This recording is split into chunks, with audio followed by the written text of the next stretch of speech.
दोस्तों स्वागत है आपका अपना यूट्यूब चैनल मोटिव पे स्टडी पर। बिहार एसएससी एग्ज़ाम 2025 के लिए जो एडिटोरिया का न्यू बुक आया है, लेटेस्ट बुक, उसका हम लोग स्टडी कर रहे हैं। और इसमें टोटल 15 सेट दिया हुआ है और ये काफ़ी महत्वपूर्ण पुस्तक है। इसमें करंट अफेयर भी आपको पूरा करंट मिलेगा, ठीक है।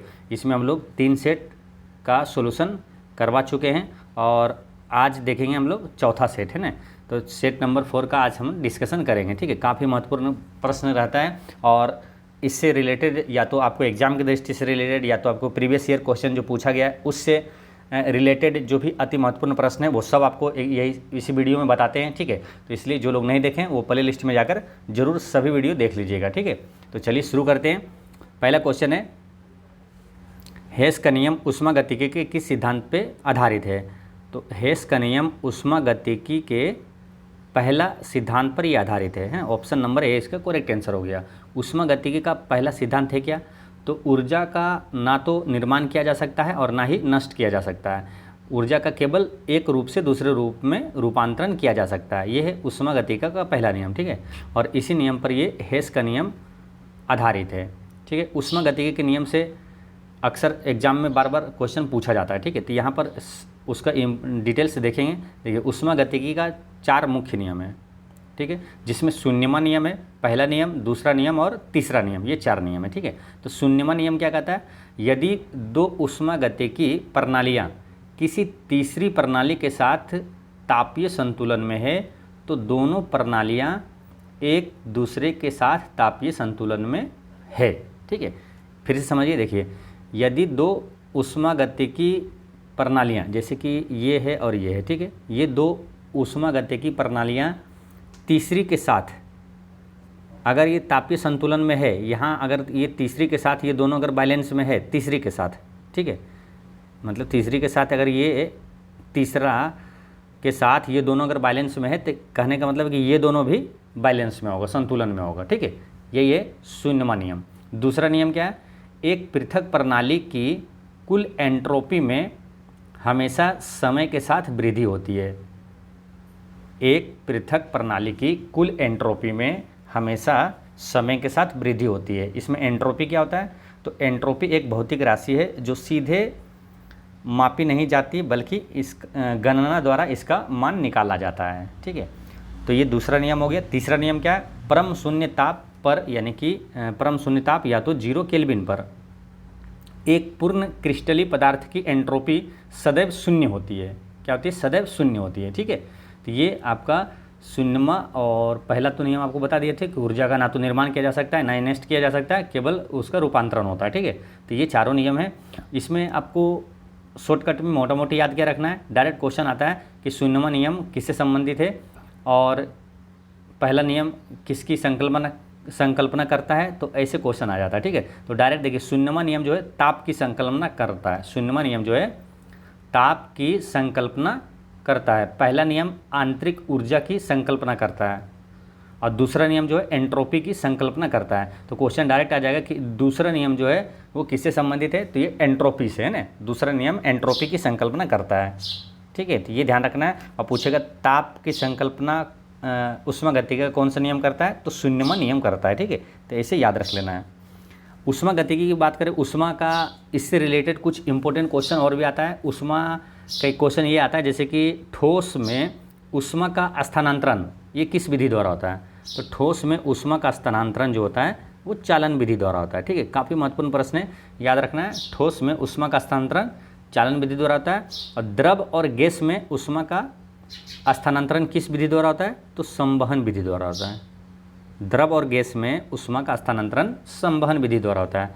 और निर्वात में ऊष्मा का स्थानांतरण किस विधि द्वारा होता है, तो विकिरण के माध्यम से होता है ना, विकिरण विधि द्वारा होता है, ठीक है। जैसे कि सूर्य से रोशनी सूर्य से जो तापमान है पृथ्वी जो गर्म हो जाती है वो किस विधि द्वारा, तो ये विकिरण के माध्यम से ही होता है, ठीक है। विकिरण विधि द्वारा होता है। तो याद रखना है, ठोस में ऊष्मा का चालन विधि द्वारा, द्रव और गैस में संवहन और निर्वात में ऊष्मा का स्थानांतरण जो होता है ये विकिरण विधि द्वारा होता है, ठीक। तो ये सारे इंपॉर्टेंट चीज़ें आपको ध्यान में रखना है। नेक्स्ट है, प्रेरकत्व का एसआई मात्रक क्या है, तो प्रेरकत्व का एसआई मात्रक हेनरी होता है ना। ऑप्शन नंबर ए इसका करेक्ट आंसर है, हेनरी होता है। ये न्यूटन प्रति मीटर किसका एसआई मात्रक है, मान लो न्यूटन प्रति मीटर स्क्वायर। ये किसका है? तो न्यूटन हो गया बल का, ठीक है, यानी कि यहाँ क्या है? बल। और प्रति मीटर स्क्वायर किसका होगा? क्षेत्रफल का। तो बल बटा क्षेत्रफल, ये किसका सूत्र होता है? तो ये दाब का होता है ना। दाब का सूत्र क्या होता है? बल बटा क्षेत्रफल, यानी कि दाब का एसआई मात्रक हो गया न्यूटन प्रति मीटर स्क्वायर, ठीक है। दाब का एसआई मात्रक आपको पास्कल भी होता है, ठीक, लेकिन यहाँ पर न्यूटन प्रति मीटर स्क्वायर भी होगा। तो ये क्या हो गया? दाब का एसआई मात्रक न्यूटन प्रति मीटर स्क्वायर हो गया। फैराड की बात करें तो धारिता का एसआई मात्रक फैराड होता है। अब कूलम्ब किसका होता है? ये सभी अति महत्वपूर्ण है।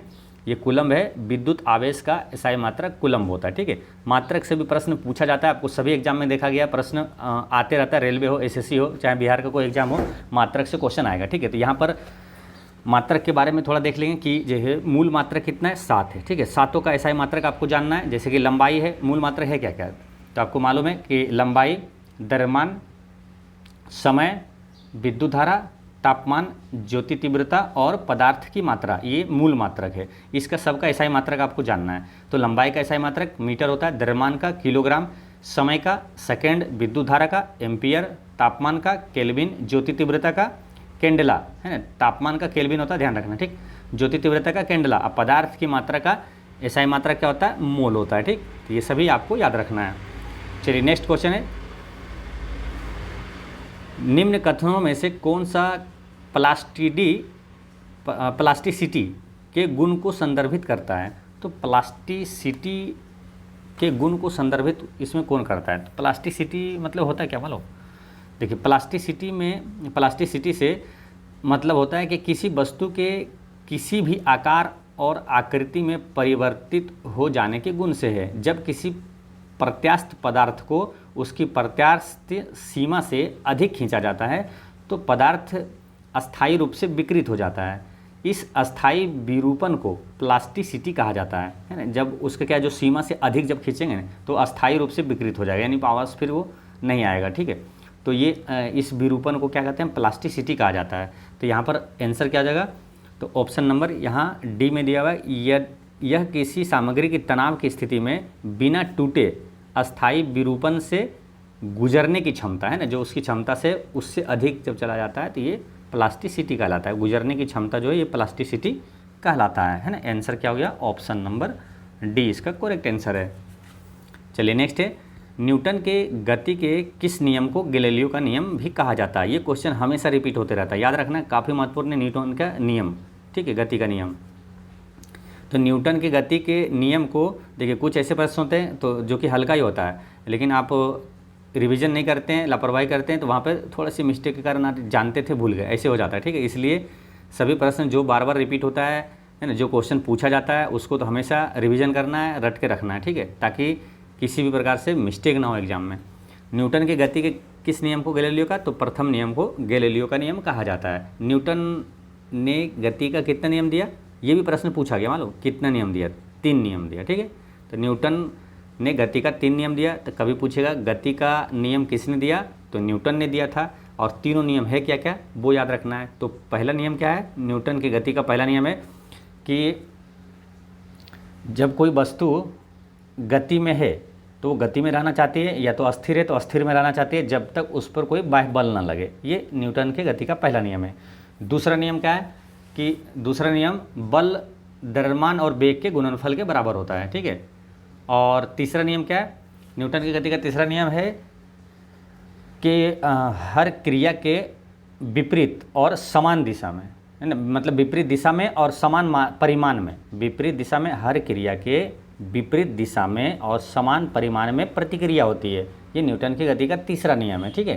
तो ये याद रखना है। और यहाँ से कुछ और प्रश्न आता है क्या क्या, कि बल की परिभाषा न्यूटन के किस नियम से प्राप्त होता है? तो न्यूटन के प्रथम नियम से बल की परिभाषा प्राप्त होता है। और बल का जो व्यंजन है यानी सूत्र जो है वो किस नियम से प्राप्त होता है? तो दूसरा नियम से, है ना। बल का जो सूत्र होता है, जैसे कि बल बराबर क्या होता है? द्रव्यमान गुना त्वरण, है ना, वेग। तो F बराबर ma, ये प्राप्त होता है कहाँ से? तो न्यूटन की गति के दूसरा नियम से। न्यूटन की गति का तीसरा नियम के डायरेक्ट उदाहरण से प्रश्न आ जाता है, ठीक है। जैसे पूछ देगा कि नाव से जब आप कूदते हैं तो नाव आपको विपरीत दिशा में धकेलती है और नाव पीछे हो जाता है। ये न्यूटन के किस नियम पर आधारित है? तो ये न्यूटन के तीसरे नियम पर आधारित है, ठीक है। और बंदूक से जब गोली चलने पर बंदूक पीछे की ओर चल जाती है, तो ये भी न्यूटन के तीसरे नियम पर आधारित है, ठीक है। तो ये सारी चीज़ें आपको ध्यान में रखना है। चलिए नेक्स्ट है, फोनोमीटर का प्रयोग किस लिए किया जाता है? तो फोनोमीटर का प्रयोग ये ध्वनि की तीव्रता मापने में किया जाता है। फोनोमीटर का प्रयोग ध्वनि की तीव्रता मापने में किया जाता है ना। सभी प्रश्नों को आपको साथ साथ में याद भी करते जाना है, ताकि आपको कम समय में, है ना, बहुत सारी चीज़ें आपको गेन हो जाए, ठीक। तो फोनोमीटर में ध्वनि की तीव्रता मापने में किया जाता है। अब ये प्रश्न जो है समुद्र की गहराई मापने में, ये अति महत्वपूर्ण प्रश्न है। ये प्रश्न बहुत बार रिपीट हुआ है। तो समुद्र की गहराई मापने में फेदोमीटर का प्रयोग किया जाता है। किसका? फेदोमीटर का। समुद्र की गहराई मापने में फेदोमीटर का प्रयोग किया जाता है। हृदय की गति मापने में कार्डियोग्राम का यूज होता है। विभवांतर मापने में किसका? वोल्टमीटर से मापा जाता है, ठीक है। तो ये सभी याद हो गया, चारों ऑप्शन वाला। अब बात कर लेते हैं क्या, जैसे कि ध्वनि की बात कर लेते हैं। ध्वनि के बारे में आप बहुत सारी चीज़ें रिवीजन कर सकते हैं, जो कि अति महत्वपूर्ण है ना। ध्वनि जो ध्वनि मापने की इकाई क्या है? तो डेसिबल है ना। ध्वनि मापने की इकाई डेसिबल है। और ध्वनि की गति किस में सबसे अधिक होता है? तो ध्वनि की गति ठोस में सबसे ज़्यादा होता है, और उसके बाद द्रव में उससे कम होता है, सबसे कम गैस में होता है, ठीक है। ध्वनि की तरंगे जो होता है 3 प्रकार से बांटा जाता है ना। अपश्रव्य तरंग, अपश्रव्य ध्वनि, श्रव्य ध्वनि और प्रश्रव्य ध्वनि, ठीक है। तो अपश्रव्य होता है 20 हर्ट्ज से कम, ठीक है। और श्रव्य ध्वनि जो कि हम लोग मानव सुन सकता है, वो होता है 20 हर्ट्ज से 20,000 हर्ट्ज, है ना। 20,000 हर्ट्ज के बीच होता है। अब प्रश्रव्य ध्वनि जो होता है 20,000 हर्ट्ज से अधिक होता है, ठीक है। ये चीज़ें ध्यान रखना है। और ध्वनि कौन सी तरंगे हैं पूछे, तो ध्वनि अनुदैर्घ्य तरंग है। ध्वनि अनुदैर्घ्य, और प्रकाश क्या है? अनुप्रस्थ तरंग है। तो ये दोनों आपको याद रहे, कन्फ्यूजन ना हो। तो कैसे आपको याद करवाएं कि ध्वनि दैर्घ्य यानी कि ध्वनि अनुदैर्घ्य तरंग है, प्रकाश प्रस्थ यानी प्रकाश अनुप्रस्थ तरंग है, ठीक है। ध्वनि क्या है? प्रकाश जो है निर्वात में भी गमन करती है, लेकिन ध्वनि निर्वात में गमन नहीं करती है, ठीक। ध्वनि क्या है? गमन करने के लिए इसको ठोस, द्रव या तो गैस में ये गमन करती है, निर्वात में नहीं करती है, जबकि प्रकाश निर्वात में भी गमन करती है, ठीक है। ये सारी चीज़ें आपको ध्यान में रखना है। नेक्स्ट है, निम्न में से कौन सा सार्वत्रिक गुरुत्वाकर्षण नियतांक का मान है? तो सार्वत्रिक गुरुत्वाकर्षण नियतांक का मान इसमें कौन सा है? तो 6.67 है ना। यहाँ पर ऑप्शन नंबर सी में है 6.67 गुना 10 के पावर -11 न्यूटन मीटर स्क्वायर प्रति किलोग्राम स्क्वायर है, ठीक है। अब ये जो कैपिटल जी है ना, अभी रेलवे टेक्नीशियन का एग्जाम जो हुआ 2024 में, इसमें ये जी का मान, फिर जी का एसआई मात्रक, जी का फॉर्मूला, ये तीनों प्रश्न पूछा गया था अलग अलग शिफ्ट में। हर शिफ्ट में इससे प्रश्न आ जाता था, ठीक है। तो इसलिए काफ़ी महत्वपूर्ण है, इसको सभी चीज़ें आपको याद रखना है। तो बात करते हैं पहले कैपिटल जी का मान, तो याद रख लेना पहले 6.67 गुना 10 के पावर -11 न्यूटन मीटर स्क्वायर प्रति केजी स्क्वायर है, ठीक है। अब इसका फॉर्मूला क्या होता है मालूम? कैपिटल जी का, तो देखिए बल का फॉर्मूला होता है capital G m1 into m2 बटा आर स्क्वायर, ठीक है। ये कैपिटल जी का मान हो गया, है ना। कैपिटल जी का सूत्र हो गया सार्वत्रिक गुरुत्वाकर्षण नियतांक का सूत्र हो गया, ठीक है। अगर जी का मान यहाँ से निकालेंगे तो जी का मान क्या हो जाएगा? यहाँ बल, और ये वाला इधर चला जाएगा, है ना। जी का मान यहाँ से निकालते हैं तो f और आर स्क्वायर, अब बटा में आ जाएगा ये m1 इंटू m2। अब यहाँ से जी का आपको क्या निकलता है? एसआई मात्रक। कैसे? तो जी का एसआई मात्रक निकल जाएगा, देखिए एफ जो यहाँ है बल है, बल का एसआई मात्रक क्या होता है? न्यूटन। और यहाँ ये क्या आर है, यानी कि दूरी है, इसका एसआई मात्रक क्या हो जाता है?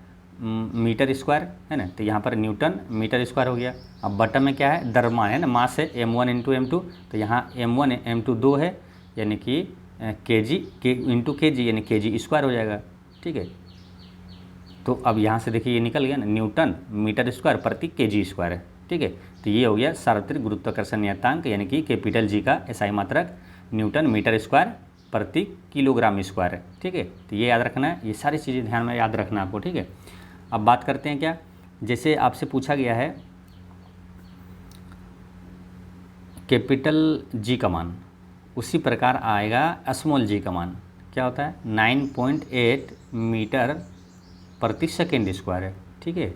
अच्छा, कैपिटल जी का मान जो है सार्वत्रिक गुरुत्वाकर्षण नियतांक का ये इसको किसने ज्ञात किया था? ये ज्ञात किया था हेनरी कैवेंडिश, है ना। हेनरी कैवेंडिश से एक और प्रश्न याद आपको रखना है, कौन सा? तो हाइड्रोजन की खोज किसने किया था? हेनरी कैवेंडिश ने किया था। यानी कि कैपिटल जी का मान और हाइड्रोजन की खोज दोनों ये किसने किया था? हेनरी कैवेंडिश ने किया था। ठीक है, चलिए नेक्स्ट क्वेश्चन है, किसी समान ऊंचाई से अलग अलग भार की वस्तुएं गिराई जाएगी तो निम्न में से कौन सा कथन सही होगा? तो किसी समान ऊंचाई से अलग अलग भार की वस्तुएं गिराई जाएगी तो कौन सा कथन सही होगा? तो इसमें त्वरण एक समान होगा। त्वरण एक समान होगा कहाँ? तो निर्वात में ना, जहाँ वायु अनुपस्थित होगा। ठीक है, तो ये एक समान होगा। और जब वायु उपस्थित रहेगा तो भारी वस्तु जो है वो पहले गिरेगी और हल्की बाद में गिरेगी, है ना, जब वायु उपस्थित रहेगा। और निर्वात में क्या होता है? दोनों साथ गिरती है। ठीक, चलिए नेक्स्ट है, यदि अवतल दर्पण में किसी वस्तु को ये क्या पोल है ना, ध्रुव और ये क्या फोकस के बीच रखा जाता है तो प्रतिबिंब कहाँ बनेगा? अवतल दर्पण। अवतल दर्पण कैसा होता है? ऐसा, है ना। इसमें जो होता है ये जो कलई क्षेत्र होता है और कलई क्षेत्र के जो विपरीत होता है वो परावर्तक सतह होता है। तो परावर्तक सतह जो होता है, ये जो परावर्तक सतह है धंसा हुआ रहता है ना, ऐसे धंसा हुआ रहता है, ये अवतल दर्पण हो गया। उत्तल दर्पण क्या होता है कि ये जो कलई क्षेत्र होता है ये, और परावर्तक सतह ये हो गया, ये क्या था? उभरा हुआ रहता है, ये हो गया उत्तल दर्पण में। तो अवतल दर्पण के बारे में प्रश्न पूछा है, तो इसमें क्या बोला? देखिए, इसको मुख्य अक्ष एक होता है और इसमें जो यहाँ मुख्य अक्ष जो दर्पण का जहाँ पर कट होती है, यहाँ पर होता है पोल, है ना, पी, और यहाँ पर होता है एफ, है ना, फोकस, और यहाँ पर होता है सी, है ना, केंद्रक। अब बोला क्या? ध्रुव और फोकस के बीच, यानी ध्रुव और फोकस ये है, एफ, पी और एफ के बीच कहीं भी रखें तो ये वस्तु अगर रखेंगे तो प्रतिबिंब कहाँ बनेगा? तो दर्पण के पीछे कहीं भी यहाँ बनेगा। ठीक है, पीछे, ठीक, दर्पण के पीछे बनेगा। तो इसका आंसर क्या हो जाएगा? ऑप्शन नंबर डी इसका करेक्ट आंसर है।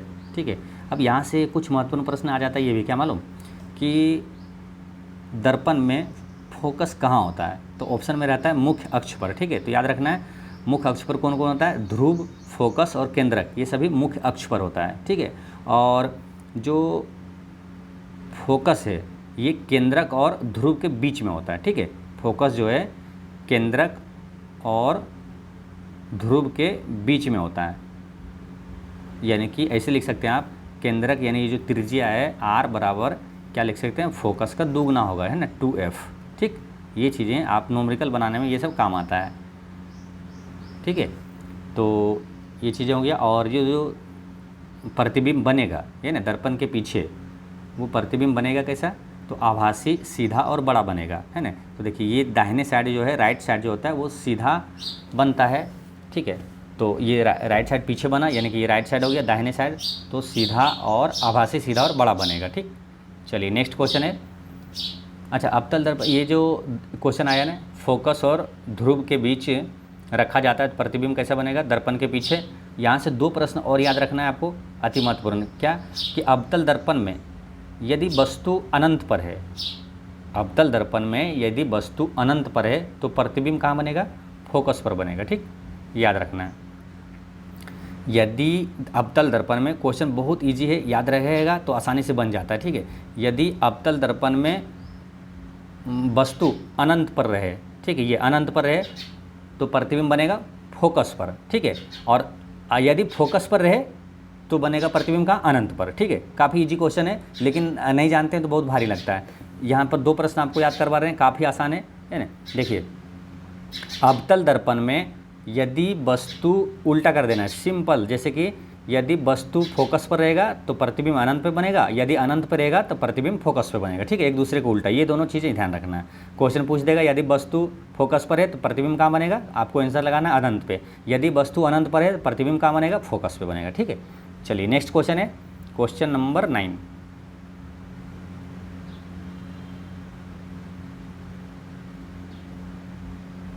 निम्न में से कौन सा एक प्रोटीन का कार्य नहीं है? तो प्रोटीन का कार्य इसमें कौन सा नहीं है? तो इसका करेक्ट आंसर है कोशिकाओं के भीतर आनुवांशिक सूचना संग्रहित करना, ये प्रोटीन का कार्य नहीं है। ठीक है। बाकी जो एंजाइम के रूप में शरीर में जैविक रासायनिक अभिक्रियाओं को तीव्र करना, ये प्रोटीन का कार्य है। आनुवांशिक लक्षणों के विकास को नियंत्रित करना, ये भी प्रोटीन का कार्य है।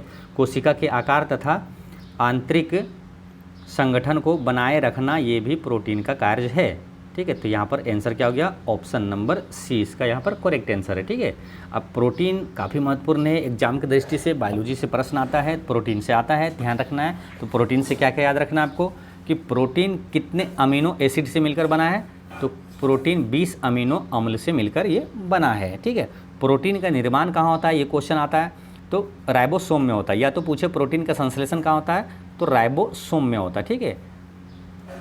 जैसे कतई जहर प्रश्न है, आपको याद रखना है। जगह जो भी आप सेट देख रहे हैं लगातार, तो उसको एक चीज़ बताना चाहते हैं कि जो हम एक्स्ट्रा फैक्ट्स बताते हैं ना, उस पर विशेष ध्यान देना है। वो आपको कई वर्षों का कई अनुभव और आपके एग्जाम के प्रीवियस ईयर क्वेश्चन हो, या तो कई एग्जाम को जो ट्रेंडिंग जो चल रहा है जीके जीएस, अभी रेलवे का जितना एग्जाम हुआ सभी के एनालिसिस भी करवाएं, आप चैनल पर जाकर देख सकते हैं। तो उसके अनुसार आपको हम जो द बेस्ट होता है, सबसे इम्पोर्टेंट होता है, महत्वपूर्ण होता है, अति महत्वपूर्ण, वो सभी प्रश्न बताते हैं। इसलिए जो हम एक्स्ट्रा फैक्ट्स बताते हैं उस पर विशेष ध्यान देना है, सभी चीज़ नोट करना है, सभी को याद रखना है, ठीक है। प्रोटीन का संश्लेषण कहाँ होता है, राइबोसोम में होता है। प्रोटीन का कारखाना पूछे किसको कहा जाता है, तो राइबोसोम को ही कहा जाता है। अब इसी तरह के 2 प्रश्न और आ जाता है जो कि आपको रिवीजन कर लेना है। जैसे कि ऊर्जा का पावर हाउस किसे कहा जाता है, माइटोकॉन्ड्रिया को, और आत्महत्या की थैली किसे कहा जाता है, तो लाइसोसोम को, है ना। ये सब पीछे बता चुके हैं, लाइसोसोम को कहा जाता है आत्महत्या की थैली। तो बात करते हैं यहाँ पर प्रोटीन की बात कर रहे थे, तो प्रोटीन 20 अमीनो अम्ल से बना है और इसका संश्लेषण होता है राइबोसोम में। अब एक क्वेश्चन अति महत्वपूर्ण है, बच्चों में क्वाशीयोरकोर रोग ये किसके कमी के कारण होता है, तो याद रखना है बच्चों में क्वाशीयोरकोर रोग और मरास्मस रोग पूछे तो दोनों किसके प्रोटीन की कमी से होता है ना। बच्चों में क्वाशीयोरकोर रोग पूछे या तो मरास्मस रोग पूछे, है ना, क्वाशीयोरकोर और मरास्मस, है ना। अब लिख भी देते हैं, कई लोग बोलते हैं लिख दीजिए मरास्मस, है ना। तो मरास्मस रोग भी ये प्रोटीन की कमी से होता है, ठीक है। तो बच्चों में ये रोग होता है। 2 रोग याद रखना, क्वाशीयोरकोर, है ना, क्वाशी, है ना, लिख दें क्वाशीयोरकोर,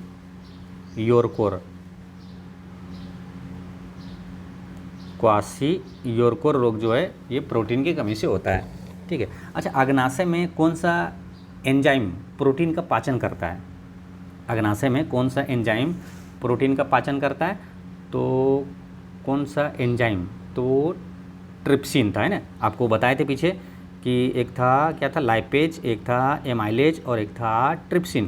तो ये जो अग्नाशय से निकलने वाला ये सब एंजाइम है, तो इसमें ट्रिप्सिन जो है ये प्रोटीन का पाचन करता है, ठीक। चलिए नेक्स्ट है, निम्नलिखित में से कौन सा कथन आंतरिक श्वसन को संदर्भित करता है, तो आंतरिक श्वसन को संदर्भित करता है, ये कौन सा कथन आंतरिक श्वसन को, तो इसका करेक्ट आंसर है ऑप्शन नंबर सी, रक्त तथा ऊतकों के बीच गैसों का आदान प्रदान होना। रक्त तथा ऊतकों के बीच गैसों का आदान प्रदान होना ये आंतरिक श्वसन को संदर्भित करता है, ठीक है। अब यहाँ से कुछ और इम्पोर्टेंट चीज़ें क्या क्या देखेंगे कि मानव श्वसन में कौन सा गैस ग्रहण किया जाता है, तो ऑक्सीजन, है ना, ग्रहण किया जाता है ऑक्सीजन, और बाहर कौन सा निकलता है, तो कार्बन डाइऑक्साइड, ठीक है। और इसी तरह प्रकाश संश्लेषण में क्या होता है ना, पादप में, उसमें ग्रहण किया जाता है कार्बन डाइऑक्साइड और छोड़ा जाता है क्या, ऑक्सीजन, ठीक है। ये चीज़ ध्यान रखना है। अच्छा, ये वयस्क मनुष्य की श्वसन दर कितनी होती है, तो 12 से 20, या तो ऑप्शन में कभी 18 भी दे तो वहाँ पर आंसर लगा सकते हैं, 12 से 20 श्वास प्रति मिनट होता है। नेक्स्ट क्वेश्चन है, निम्न में से कौन सा कवक द्वारा होने वाला रोग नहीं है, तो कवक द्वारा होने वाला रोग इसमें कौन नहीं है। देखिए एथलीट फुट जो है कवक द्वारा ही होता है रोग, और स्केबिज जो है कवक द्वारा होने वाला रोग है। दाद जो है ये भी कवक द्वारा होता है ना। ये फाइलेरिया कवक से नहीं होता है, फाइलेरिया किससे होता है, तो गोल कृमि से होता है, इसको मच्छर काटने से होता है ना। एक होता है क्यूलेक्स मच्छर, है ना। क्वेश्चन ये भी आ जाता है कि फाइलेरिया जो है किस मच्छर के काटने से होता है, तो क्यूलेक्स, है ना, क्यूलेक्स मच्छर काटने से फाइलेरिया रोग होता है, और फाइलेरिया को इसे हाथी पाँव भी कहा जाता है, ठीक है। अब किस मच्छर के काटने से रोग जो होता है, ये इस टाइप के 3 अति महत्वपूर्ण प्रश्न यहाँ पर याद रखना है। एक तो हो गया क्यूलेक्स मच्छर काटने से फाइलेरिया होता है। मलेरिया किस मच्छर के काटने से होता है, तो मलेरिया मादा एनोफिलीज, किसका, तो मादा एनोफिलीज मच्छर के काटने से होता है, ठीक है। तो ये याद रखना है। और डेंगू किसके काटने से होता है? तो एडीज एजिप्टी, है ना, एडीज एजिप्टी मच्छर काटने से होता है।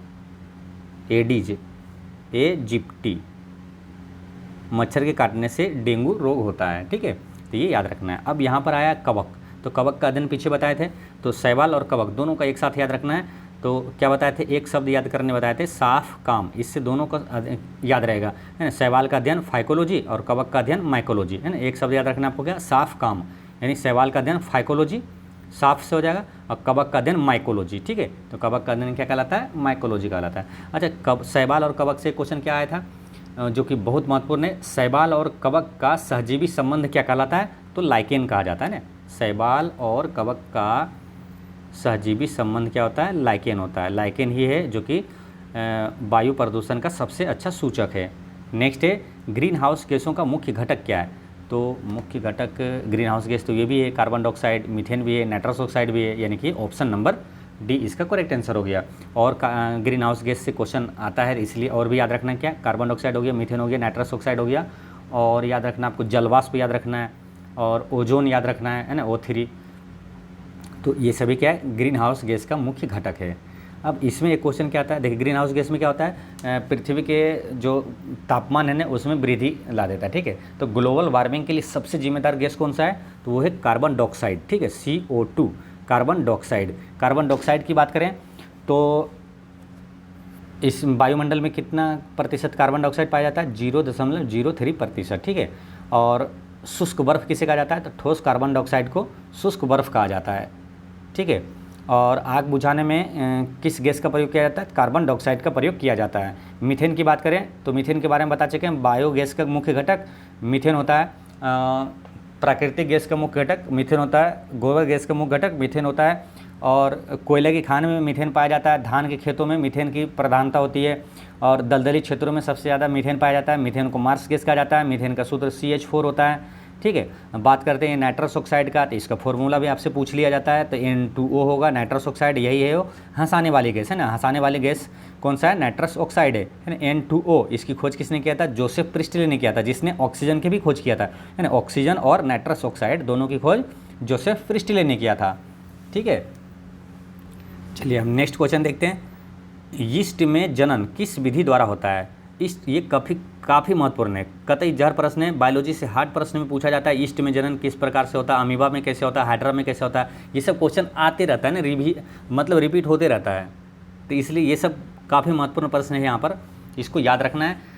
देखिए, ईस्ट में जनन किस विधि द्वारा होता है? तो मुकुलन विधि द्वारा होता है, जिसे बडिंग भी कहा जाता है ना, इंग्लिश में क्या बोलते हैं इसको? बडिंग, है ना। मुकुलन विधि द्वारा होता है, ठीक है। ईस्ट में जो जनन होता है मुकुलन विधि द्वारा होता है। और मुकुलन विधि द्वारा एक और पहले यहाँ याद करिए, हाइड्रा में पूछा जाता है ना। हाइड्रा में जनन जो है किस विधि द्वारा होता है? तो मुकुलन विधि द्वारा ही होता है, ईस्ट और हाइड्रा में, ठीक है। देखिए, पादपों में जनन दो प्रकार का होता है, एक होता है अलैंगिक और एक होता है लैंगिक। तो अलैंगिक में आ जाता है मुकुलन, कायिक प्रवर्धन और खंडन, बीजाणु निर्माण। अलैंगिक में आता है परागन की प्रक्रिया, ठीक है। तो हाइड्रा में और ईस्ट में मुकुलन विधि द्वारा होता है। आपसे पूछा जाता है अस्पाइरोगायरा, कई बार एग्जाम में आया है, ठीक है, लेकिन एग्जाम में जब आएगा ना तो आपको ये हार्ड लगेगा और गलती हो जाएगी, तो इसलिए याद रखना अस्पाइरोगायरा में इसमें किस विधि द्वारा होता है? तो विखंडन विधि द्वारा इसमें प्रजनन या तो जनन होता है, ठीक है। अमीबा में किस प्रकार जनन होता है?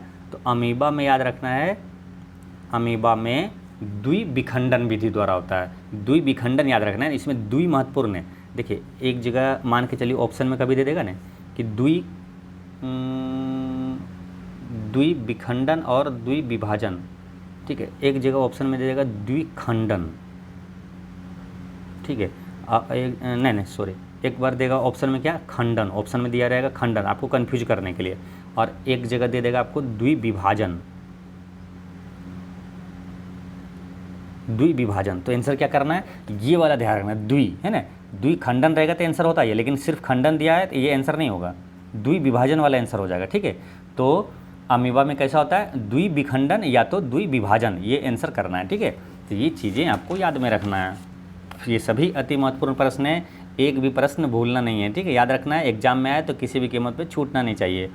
नेक्स्ट है जीवधारियों का उनके वातावरण के साथ संबंध का अध्ययन, ये क्या कहलाता है?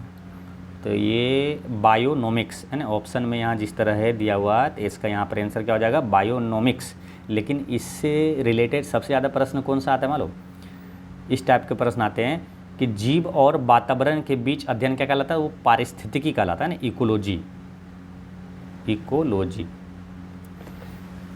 है ना। जीव और वातावरण के बीच अध्ययन जो है वो पारिस्थितिकी यानी इकोलॉजी कहलाता है। यहाँ पर दिया है ऑप्शन के अनुसार आंसर यहाँ क्या हो गया? बायोनोमिक्स है ना। जीवधारियों का उनके वातावरण के साथ संबंध, बायोनोमिक्स इसका करेक्ट आंसर हो गया।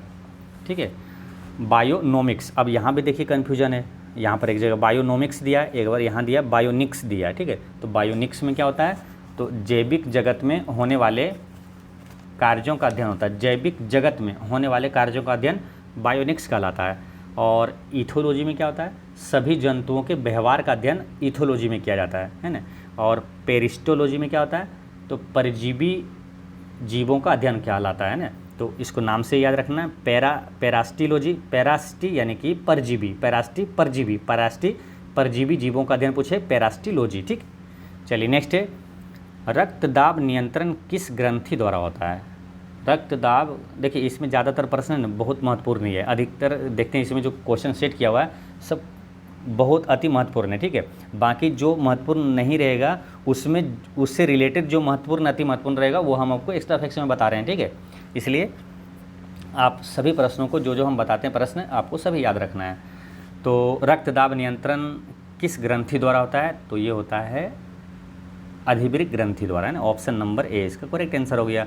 अधिवृक्क ग्रंथि को ये क्या कहते हैं? एड्रिनल ग्लैंड है ना। एड्रिनल इसको इंग्लिश में बोलते हैं एड्रिनल ग्रंथि। ठीक है, तो अधिवृक्क ग्रंथि की बात करते हैं तो ये हो गया रक्तदाब का नियंत्रण किस ग्रंथि द्वारा पूछा तो अधिवृक्क ग्रंथि हो गया। लेकिन रक्तदाब पूछेगा कि किस हार्मोन द्वारा होता है तो आंसर क्या होगा? है ना, कौन सा हार्मोन रक्तचाप नियंत्रित करता है? तो वो होगा वैसोप्रेसिन। क्या होगा? Vasopressin hormone. ठीक है, तो ये चीज़ें ध्यान रखना है। ग्रंथि पूछेगा किस ग्रंथि द्वारा होता है? अधिवृक्क ग्रंथि। किस हार्मोन द्वारा होता है रक्तदाब नियंत्रित? वैसोप्रेसिन के द्वारा होता है। रक्तदाब मापने वाला उपकरण क्या नाम है, क्या है? तो रक्तदाब मापने वाला उपकरण है स्फिग्मोमेनोमीटर। स्फिग्मोमेनोमीटर। और मनुष्य का सामान्य जो रक्तदाब होता है वो कितना होता है? 120/80 होता है। ठीक है, और यहाँ पर है पीयूष ग्रंथि, तो इसे क्या कहा जाता है? मास्टर ग्रंथि भी कहा जाता है या तो पिट्यूटरी ग्रंथि भी कहा जाता है। पीनियल ग्रंथि क्या है? ये सबसे छोटी, मानव शरीर की सबसे छोटी ग्रंथि पीनियल ग्रंथि है। ये भी मस्तिष्क में पाया जाता है। पीयूष ग्रंथि भी मस्तिष्क में पाया जाता है। और मानव शरीर की सबसे बड़ी ग्रंथि बताई दी थी क्या? यकृत होता है। मानव शरीर की सबसे बड़ी मिश्रित ग्रंथि पूछे तो वो अग्नाशय होता है। ठीक, चलिए नेक्स्ट है पित्त रस का स्त्राव किस लिए आवश्यक है? अभी तक क्वेश्चन क्या पढ़े थे हम लोग? पित्त रस का स्त्राव कहाँ से होता है और ये जमा कहाँ होता है। लेकिन यहाँ क्या पूछा है? पित्त रस का स्त्राव किस लिए आवश्यक है। इसी तरह होता है ना, जब तैयारी करते हैं कहाँ से होता है, कहाँ जमा होता है, और एग्जाम में क्या आता है? किस लिए आवश्यक है। ठीक है, इसी टाइप के प्रश्न आपको थोड़ा सा घुमा के और हार्ड क्वेश्चन पूछा जाता है। तो पित्त का स्त्राव किस लिए आवश्यक है? तो ये आवश्यक है वसा का पाचन के लिए है ना। ऑप्शन नंबर बी इसका करेक्ट आंसर है, वसा का पाचन के लिए आवश्यक है। पित्त का स्त्राव होता कहाँ से? तो यकृत से होता है, ये भी अति महत्वपूर्ण है। और जमा कहाँ होता है? तो पित्ताशय में होता है। ठीक है, याद रखना है। पित्त कई बार क्या होता है आप नहीं पढ़ते ना, तो पित्त का स्त्राव कहाँ से होता है और ऑप्शन में पित्ताशय रहता है ना, पित्ताशय टिक कर देते हैं। लेकिन ध्यान रखना है क्योंकि कन्फ्यूजन वाला प्रश्न है, महत्वपूर्ण है। पित्त का स्त्राव जो है, पित्त निकलता है यकृत से, जमा होता है पित्ताशय में। ठीक, और ये पित्त करता क्या है? तो ये वसा का पाचन करता है। ठीक है, और बात करते हैं क्या ये जैसे कार्बोहाइड्रेट का पाचन कौन करता है? तो आपको बताए थे पीछे क्लास में कि अग्नाशय से जो एंजाइम निकलता है ना, वो 3 तरह के एंजाइम निकलता है, लाइपेज, एमाइलेज और ट्रिप्सिन। तो लाइपेज क्या करता है? लाइपेज भी ये वसा का पाचन करता है। जैसे पित्त रस जो है वसा का पाचन करता है, तो लाइपेज एंजाइम भी वसा का पाचन करता है। और एमाइलेज जो है ये कार्बोहाइड्रेट का पाचन करता है ना। कार्बोहाइड्रेट का पाचन कौन करता है? Amylase enzyme. ठीक है, और प्रोटीन का पाचन कौन करता है? तो ट्रिप्सिन करता है ना। ट्रिप्सिन प्रोटीन का पाचन करता है, ठीक है। ये सभी महत्वपूर्ण चीज़ें हैं, आपको याद रखना है। इसको याद रखना है, LAT है ना, लाइपेज, एमाइलेज और ट्रिप्सिन। आपसे ये भी प्रश्न पूछ लिया जाता है, इनमें से कौन सा एंजाइम अग्नाशय से निकलती है या तो कौन सा एंजाइम अग्नाशय से नहीं निकलती। तो ये तीनों अग्नाशय से निकलती, याद रखना है, लाइपेज, एमाइलेज और ट्रिप्सिन, ठीक है। अच्छा, माल्टोज को ग्लूकोज में कौन बदलता है? माल्टोज को ग्लूकोज में बदलने वाला एंजाइम कौन सा है? तो इसका आंसर आप कमेंट में दीजिएगा, माल्टोज को ग्लूकोज में कौन बदलता है, ठीक है। इसका आंसर आप दीजिएगा ताकि आपको भी है ना, जो पढ़ने की जानने की इच्छा है आपको भी अंदर से पूरा एक्टिव रहे, ठीक है। तो इसका आंसर आप माल्टोज, खुद से आप नहीं भी जानते हैं तो आप गूगल से या तो कहीं से सर्च करके दीजिएगा, माल्टोज को ग्लूकोज में कौन बदलता है, कौन सा एंजाइम, ठीक है। चलिए नेक्स्ट क्वेश्चन देखते हैं। रेड रोट नामक बीमारी किस पौधे में होती है? रेड रोट बोलिए, या तो आता है हिंदी में कभी आता है लाल सड़ंध रोग, तो ये किस में होता है? गन्ना में होता है ना। ऑप्शन नंबर सी इसका करेक्ट आंसर है, ठीक है। उसी प्रकार तंबाकू के पत्तियों में जो होता है, तंबाकू में कौन सा होता है? मोजेक रोग होता है। और कपास में कौन सा रोग होता है? तो झुलसा रोग होता है ना, झुलसा। कपास में एक झुलसा रोग है, ये याद रखना है। और चाय की पत्तियों में, चाय के जो पौधों में वो लाल जंग रोग होता है, लाल जंग है ना, ये रोग होता है, ठीक है। तो ये सारी चीज़ें ध्यान रखना है आपको। नेक्स्ट क्वेश्चन है क्वेश्चन नंबर 18। इल्बर्ट बिल किस वायसराय द्वारा लाया गया था? काफ़ी महत्वपूर्ण प्रश्न है इल्बर्ट बिल। तो ये इल्बर्ट बिल लाया गया था लॉर्ड रिपन के द्वारा, है ना। ऑप्शन नंबर बी इसका करेक्ट आंसर है। इल्बर्ट बिल ये आया था कब? तो इल्बर्ट बिल ये आया था कब? इल्बर्ट बिल आया था 1883 में ना, ठीक। अब यहाँ से 3-4 प्रश्न है ना अति महत्वपूर्ण, जो कि एग्जाम में आता है लॉर्ड रिपन से। क्यों? देखिए, लॉर्ड रिपन का पहले कार्यकाल आप जानिए क्या है, 1880 से 84 है। और इनके बीच जो घटनाएं हुई काफ़ी महत्वपूर्ण हुई, जो एग्जाम में आता है। पहले क्या है, 1881 की बात करें तो क्या हुआ था? नियमित जनगणना की शुरुआत किसके समय हुआ पूछेगा, तो लॉर्ड रिपन के समय हुआ था ना, 1881 में हुआ था। तो लॉर्ड रिपन का कार्यकाल आ जाता है ये, ठीक है। तो लॉर्ड रिपन के समय हुआ था। और पहला कारखाना अधिनियम कब पारित, किस वायसराय के समय पारित हुआ था पूछेगा, तो यही 1881 में हुआ था। यानी 1881 में 2 अति महत्वपूर्ण घटनाएं, एक नियमित जनगणना की शुरुआत हुआ था 1881 में, और पहला कारखाना अधिनियम पारित हुआ था 1881 में रिपन के समय में, ठीक है। अब बात करते हैं 1882 में, ये याद रखना है आपको, 80 से 84 है ना इसका, देखिए ना, 80 से 84 इसका कार्यकाल है। अब बात करते हैं 1882 में क्या हुआ। इसमें क्या हुआ कि क्वेश्चन ये आता है कि वर्नाक्यूलर प्रेस एक्ट किसने रद्द किया? तो लॉर्ड रिपन ने ही रद्द किया था ना, रिपन ने ही वर्नाक्यूलर प्रेस एक्ट रद्द किया था 1882 में। तो वर्नाक्यूलर प्रेस एक्ट लागू किसने किया था? लॉर्ड लिट्टन ने लागू किया था 1878 में, है ना। लागू किया था वो 1878 में लिट्टन ने, ठीक है, याद रखना है, लिट्टन ये लागू किया था वर्नाक्यूलर प्रेस एक्ट, और रिपन रद्द कर दिया था।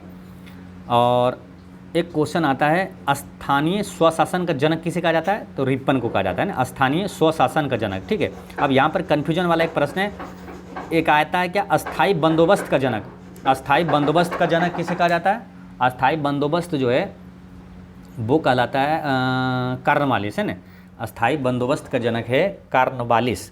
तो ये दोनों में कभी कन्फ्यूजन ना हो तो याद कैसे रखना है, देखिए, बंदोबस्त, अस्थाई बंदोबस्त एक है स्थानीय शासन, तो अस्थाई बंदोबस्त 42, अस्थाई बंदोबस्त है कॉर्नवालिस, जो कि कॉर्नवालिस काफ़ी महत्वपूर्ण है। यहाँ से ये भी आता है कि पुलिस सेवा का जनक किसे कहा जाता है, सिविल सेवा का जनक किसे कहा जाता है, तो लॉर्ड कॉर्नवालिस ही है, ठीक है।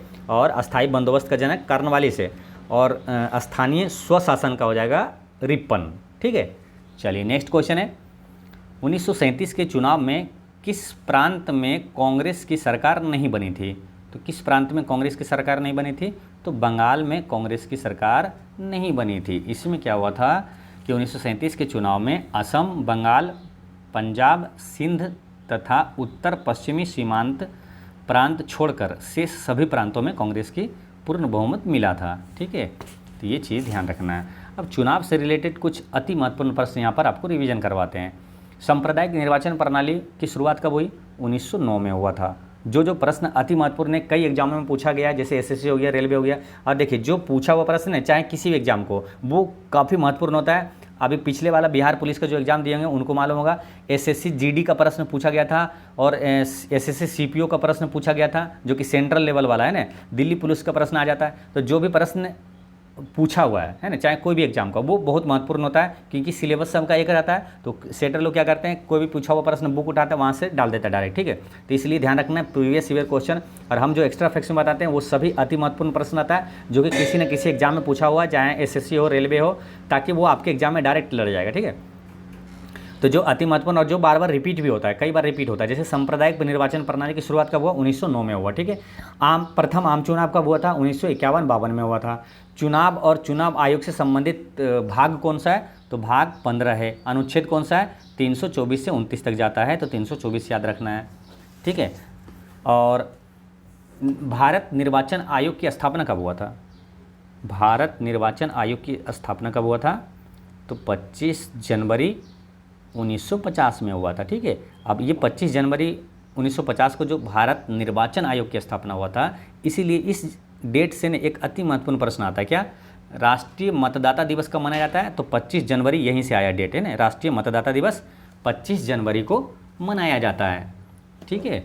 अच्छा, किस संविधान संशोधन के द्वारा मतदान की आयु 21 वर्ष से घटाकर 18 वर्ष कर दिया गया, तो 61वां संविधान संशोधन के तहत किया गया ये, ठीक है। ये लागू कब हुआ था, 1989 में, ठीक है। काफ़ी महत्वपूर्ण प्रश्न है, याद रखना है इसको। और भारत के प्रथम मुख्य चुनाव आयुक्त, अब देखिए आप भी कभी एग्जाम दिए होंगे ना, तो कई बार आपको मिला होगा, भारत के प्रथम मुख्य चुनाव आयुक्त कौन थे, ये हमेशा पूछा जाता है, तो सुकुमार सेन था, ठीक है। करंट अफेयर में भी याद रखना है, वर्तमान 2025 में भारत के मुख्य चुनाव आयुक्त कौन है, तो श्री ज्ञानेश कुमार है ना, ज्ञानेश कुमार है, ये याद रखना है,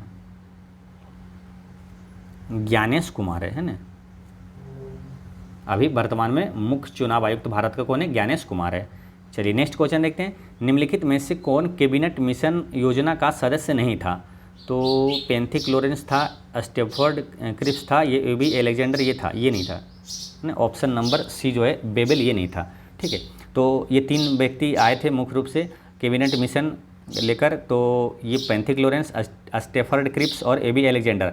अब ये तीनों नाम तो याद रखना है। इसमें एक प्रश्न ये भी पूछा जाता है कि कैबिनेट मिशन का अध्यक्ष कौन था, तो ये था पेंथिक लॉरेंस ने, इसकी अध्यक्षता में आया था ये टीम है कैबिनेट मिशन, पेंथिक लॉरेंस, ठीक है। ये भारत कब आया था, तो 1946 में कैबिनेट मिशन भारत आया था।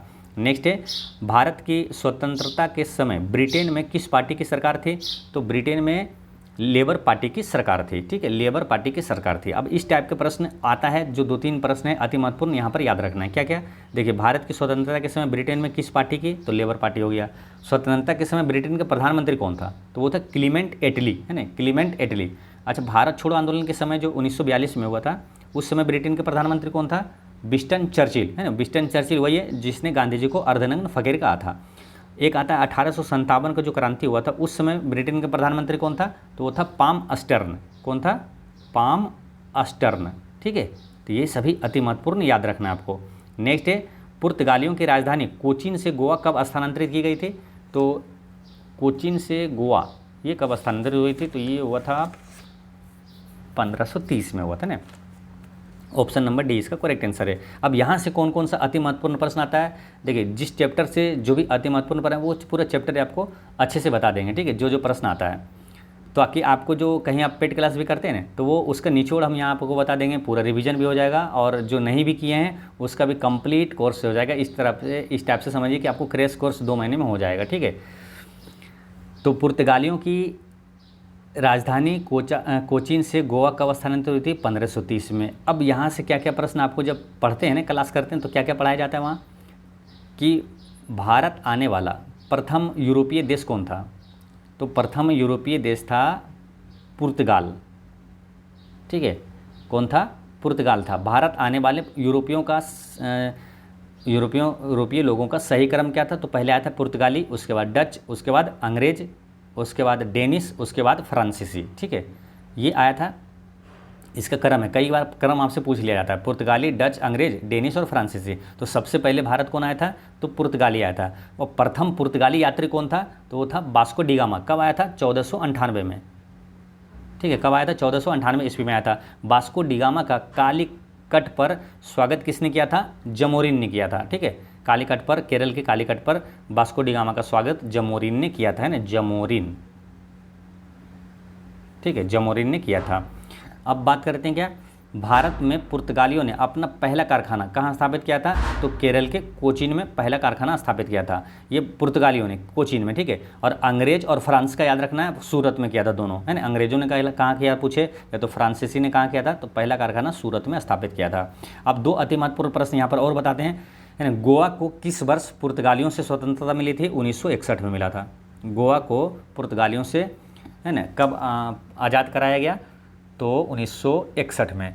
और एक प्रश्न कौन सा है कि अंग्रेज ने किस शहर को पुर्तगाली को दहेज में दिया था, अंग्रेज ने किस शहर को पुर्तगाली को दहेज में दिया था, तो बॉम्बे शहर को, है ना, मुंबई, अभी वर्तमान में नाम क्या, मुंबई। नेक्स्ट है, निम्नलिखित में कौन सा गुफा मंदिर जैन, बौद्ध तथा हिंदू धर्म, यानी कि तीनों धर्म के लिए प्रसिद्ध है। तो वो तीनों धर्म के लिए प्रसिद्ध है, वो कौन सा मालूम, तो वो है एलोरा, है ना। एलोरा की गुफा जो है ये तीनों से संबंधित है, जैन धर्म, बौद्ध धर्म और हिंदू धर्म, तीनों के लिए प्रसिद्ध है एलोरा का, ठीक है। अब यहाँ से क्या है, जैसे कि अजंता है, एलिफेंटा है, ये सब क्या है, किसी न किसी दो धर्म से, लेकिन ये तीनों धर्म से है। जैसे कि अजंता की बात करें तो ये बौद्ध धर्म से संबंधित है और इसमें जातक कथाएं दर्शाए गए हैं अजंता की गुफा में, ठीक है। और एलिफेंटा की गुफा जो है, इसमें क्या है,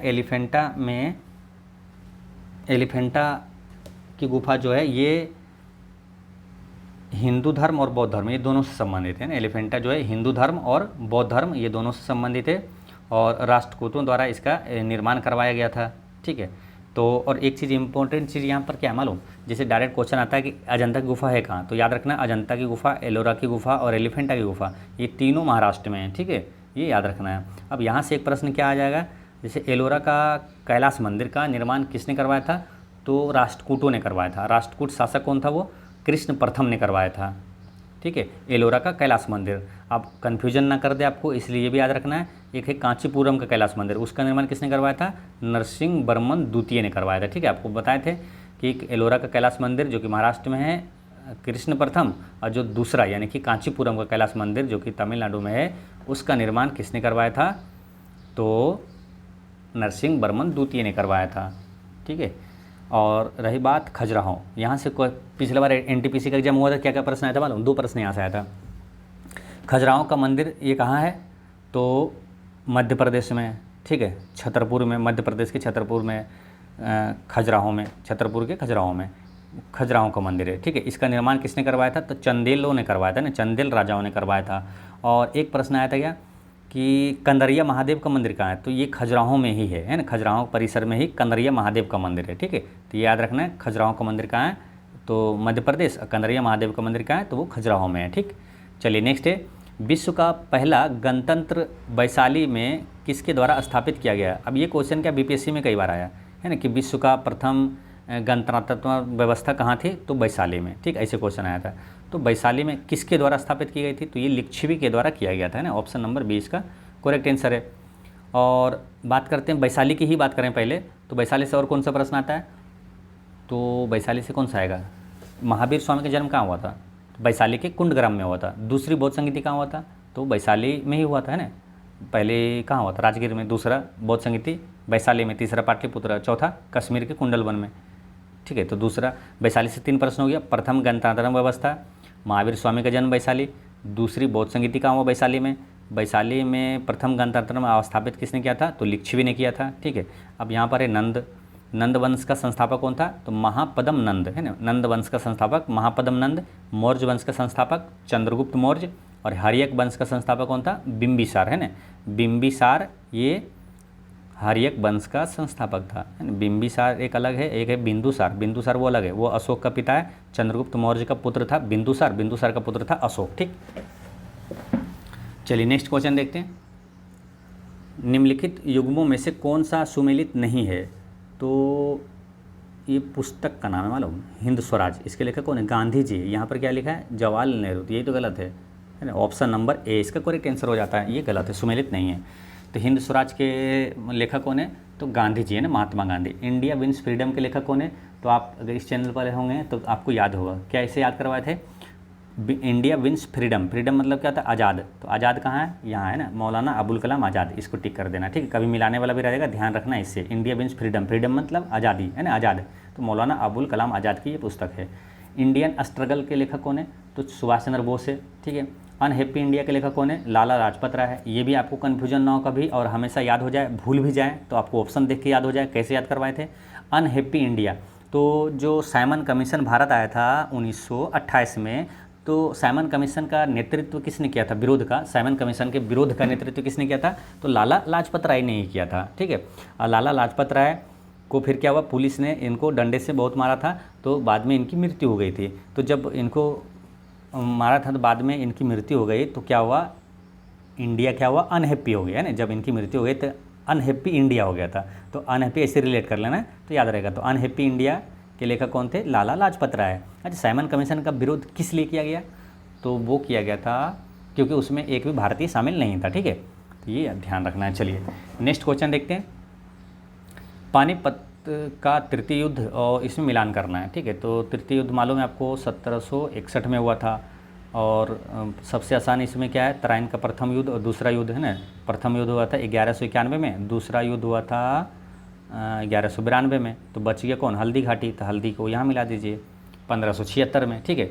तो इस तरह से इसको मिला दीजिएगा। तो इसको याद कर रखना है पहले आपको। पानीपत का तीसरा युद्ध 1761 हो गया, और तराइन का जो पहला दूसरा युद्ध हुआ 1191 और 92 में हुआ, ठीक है। और हल्दी घाटी का है 1576 में। तो इसका आंसर क्या हो जाएगा? ऑप्शन नंबर डी इसका करेक्ट आंसर होगा, ठीक है। ये सब युद्ध है ना महत्वपूर्ण है, यहाँ से और भी चीज़ें आप याद कर लीजिए एक दो को। क्या क्या मालूम? पानीपत का तीसरा युद्ध जो है ये किसके बीच हुआ था? तो अहमद शाह अब्दाली और मराठा के बीच हुआ था, जिसमें अहमद शाह अब्दाली विजय हुआ था।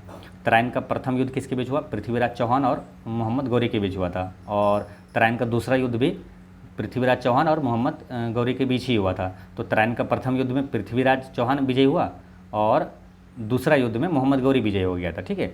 हल्दी घाटी का युद्ध की बात करें तो 1576 में ये मुग़ल सेना और महाराणा प्रताप के बीच हुआ था। मुग़ल सेना से नेतृत्व किया था मान सिंह ने, जिसमें मुग़ल सेना विजयी रहा था, ठीक है।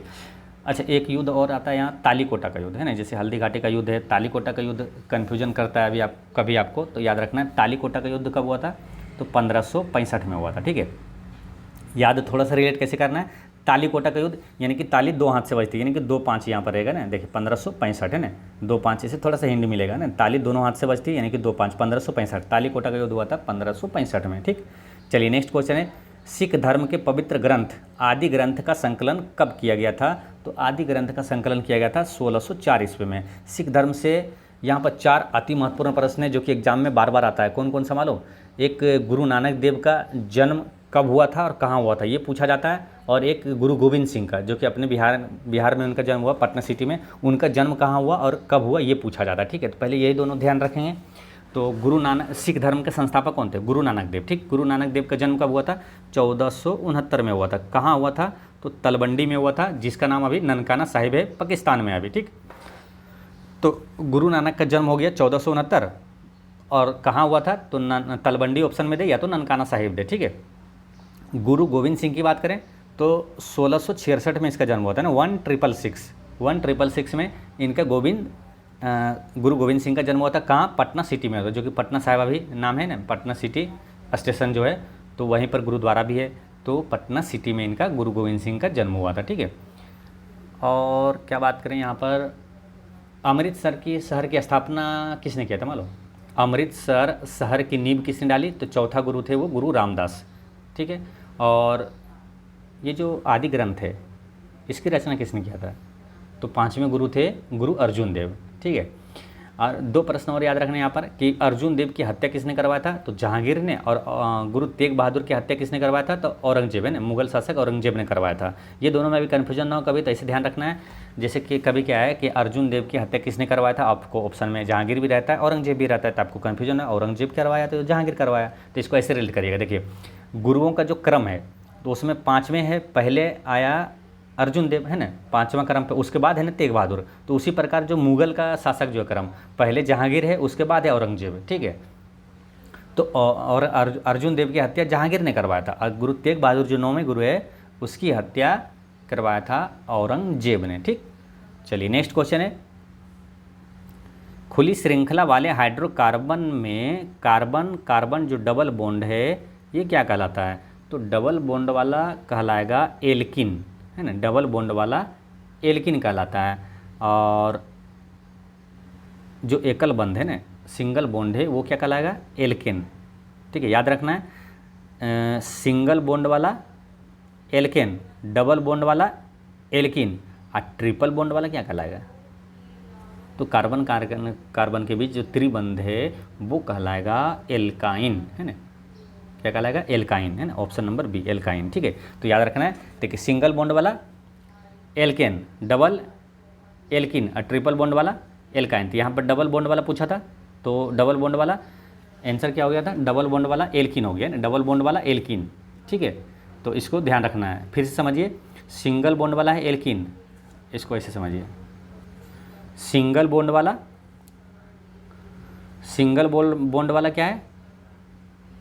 एल्किन, है ना, सिंगल बॉन्ड वाला एल्केन है, सॉरी, सिंगल बॉन्ड वाला एल्केन, डबल बॉन्ड वाला एल्किन, और ट्रिपल बॉन्ड वाला एल्काइन। ठीक है, अब ध्यान से अच्छे से ध्यान हो गया।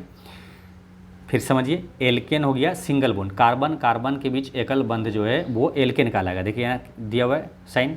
और डबल बॉन्ड वाला क्या है? एल्किन, और ट्रिपल बॉन्ड वाला क्या है? एल्काइन। ठीक है, अब यहाँ से फॉर्मूला पूछा जाता है डायरेक्ट, क्या मालूम? एल्केन का सूत्र क्या है, एल्किन का सूत्र क्या होता है, एल्काइन का सूत्र क्या होता है? तो एल्केन क्या क्या होता है? तो एल्केन का होता है CnH2n+2। ठीक है, और एल्किन में क्या हो जाता है? CnH2n केवल होता है। ठीक है, तो एल्केन में क्या हुआ? +2 हो गया। ठीक, और एल्किन में सिंपल है, और एल्काइन में क्या होगा? माइनस हो जाएगा, है ना, CnH2n तो सब में होगा, -2 हो जाएगा एल्काइन में, एल्काइन माइनस में हो जाएगा, एल्काइन वाला माइनस, एल्केन, है ना, ऐसे थोड़ा सा ध्यान रखें दिमाग से, थोड़ा सा, एल्केन ये क्या है? +2 हो गया, और एल्किन में सिंपल CnH2n, और एल्काइन में CnH2n -2 होता है। ठीक है, चलिए नेक्स्ट है, क्वेश्चन नंबर आएगा 29। निम्न में से कौन सा ऑक्साइड उभयधर्मी है? तो उभयधर्मी ऑक्साइड इसमें कौन सा है ये आपको बताना है। तो ऑप्शन नंबर बी जो है ना, सीसा का SN टीन वाला है ना, SnO2, ये उभयधर्मी ऑक्साइड है। ठीक है, उभयधर्मी ऑक्साइड क्या होता है कि अम्ल और क्षारक दोनों की भांति ये कार्य करता है। ठीक है, इसमें एल्युमिनियम का ऑक्साइड आ जाता है उभयधर्मी में, है ना, Al2 और O3, एल्युमिनियम का ऑक्साइड, ये उभयधर्मी ऑक्साइड है। उदाहरण से ही प्रश्न आता है। ठीक है, इसलिए जो लिखा रहे हैं वो ध्यान रखिएगा, तब से क्वेश्चन एग्जाम में लड़ जाएगा। ठीक है, इसमें पूछ दिया जाएगा कौन उभयधर्मी ऑक्साइड है, जैसे ये वाला याद रखना है आपको, SnO2, Al2O3, है ना, ये एल्युमिनियम का ऑक्साइड हो गया, या तो सीसा का ऑक्साइड हो गया, है ना, PbO, ये है उभयधर्मी। टीन का ये वाला हो ही गया, SnO2, ये सब प्रमुख। और एक जिंक का याद रखना है, ZnO, जिंक ऑक्साइड जो है ये भी उभयधर्मी ऑक्साइड है। तो 4 यहाँ पर अति महत्वपूर्ण याद रखना है, एल्युमिनियम का ऑक्साइड, सीसा का ऑक्साइड, जिंक का ऑक्साइड और टीन का है ना, SnO2, ये सभी ऑक्साइड जो उभयधर्मी ऑक्साइड है। ठीक, नेक्स्ट है, कौन सा बहुलक गर्म करने पर मृदु नहीं होता है? तो कौन सा बहुलक गर्म करने पर मृदु नहीं होता है, यानी कि नरम नहीं होता है? तो वो बेकेलाइट है ना, ऑप्शन नंबर बी इसका करेक्ट आंसर है। ठीक है, देखिए बेकेलाइट को गर्म करने पर यह मृदु नहीं होता है, क्योंकि यह एक तापदृढ़ बहुलक है। बेकेलाइट का प्रयोग विद्युत स्विच तथा विभिन्न बर्तनों में हैंडल के रूप में किया जाता है। बेकेलाइट का प्रयोग कहाँ कहाँ किया जाता है? जैसे कि स्विच दबाते हैं ना, वहाँ पे बेकेलाइट का, और बर्तन के हैंडल में बेकेलाइट का प्रयोग किया जाता है। ताप दृढ़ बहुलक एक ऐसा बहुलक होता है जो एक बार गर्म करके किसी रूप में ढाले जाने के बाद वो दोबारा गर्म करके मुलायम करके दूसरे रूप में नहीं ढाले जाते हैं। ठीक है, चलिए नेक्स्ट क्वेश्चन है, गोबर गैस में कौन सा अवयव सर्वाधिक पाया जाता है? तो यानी गोबर गैस का मुख्य घटक कौन सा है? तो मीथेन है। आपको कई बार बता चुके हैं, हमेशा रिवीजन करवाते हैं, गोबर गैस का पूछे, बायोगैस का पूछे, प्राकृतिक गैस का पूछे, सबका मुख्य घटक या तो सर्वाधिक क्या पाया जाता है? मीथेन पाया जाता है। ठीक है, मीथेन के बारे में क्या पूछा जाता है? मार्स गैस किसे कहा जाता है? मीथेन को कहा जाता है। इसका फॉर्मूला क्या होता है? CH4 होता है मीथेन का। मीथेन जो है आपको पूछेगा कि कोयले के खाने में विस्फोट किस गैस के कारण होता है? तो मीथेन के कारण होता है। धान के खेतों में किस गैस सबसे ज़्यादा पाया जाता है? तो मीथेन पाया जाता है। दलदली क्षेत्रों में मीथेन पाया जाता है। ठीक है, तो ये सभी चीज़ें आपको ध्यान में रखना है। अब चलते हैं नेक्स्ट क्वेश्चन पे।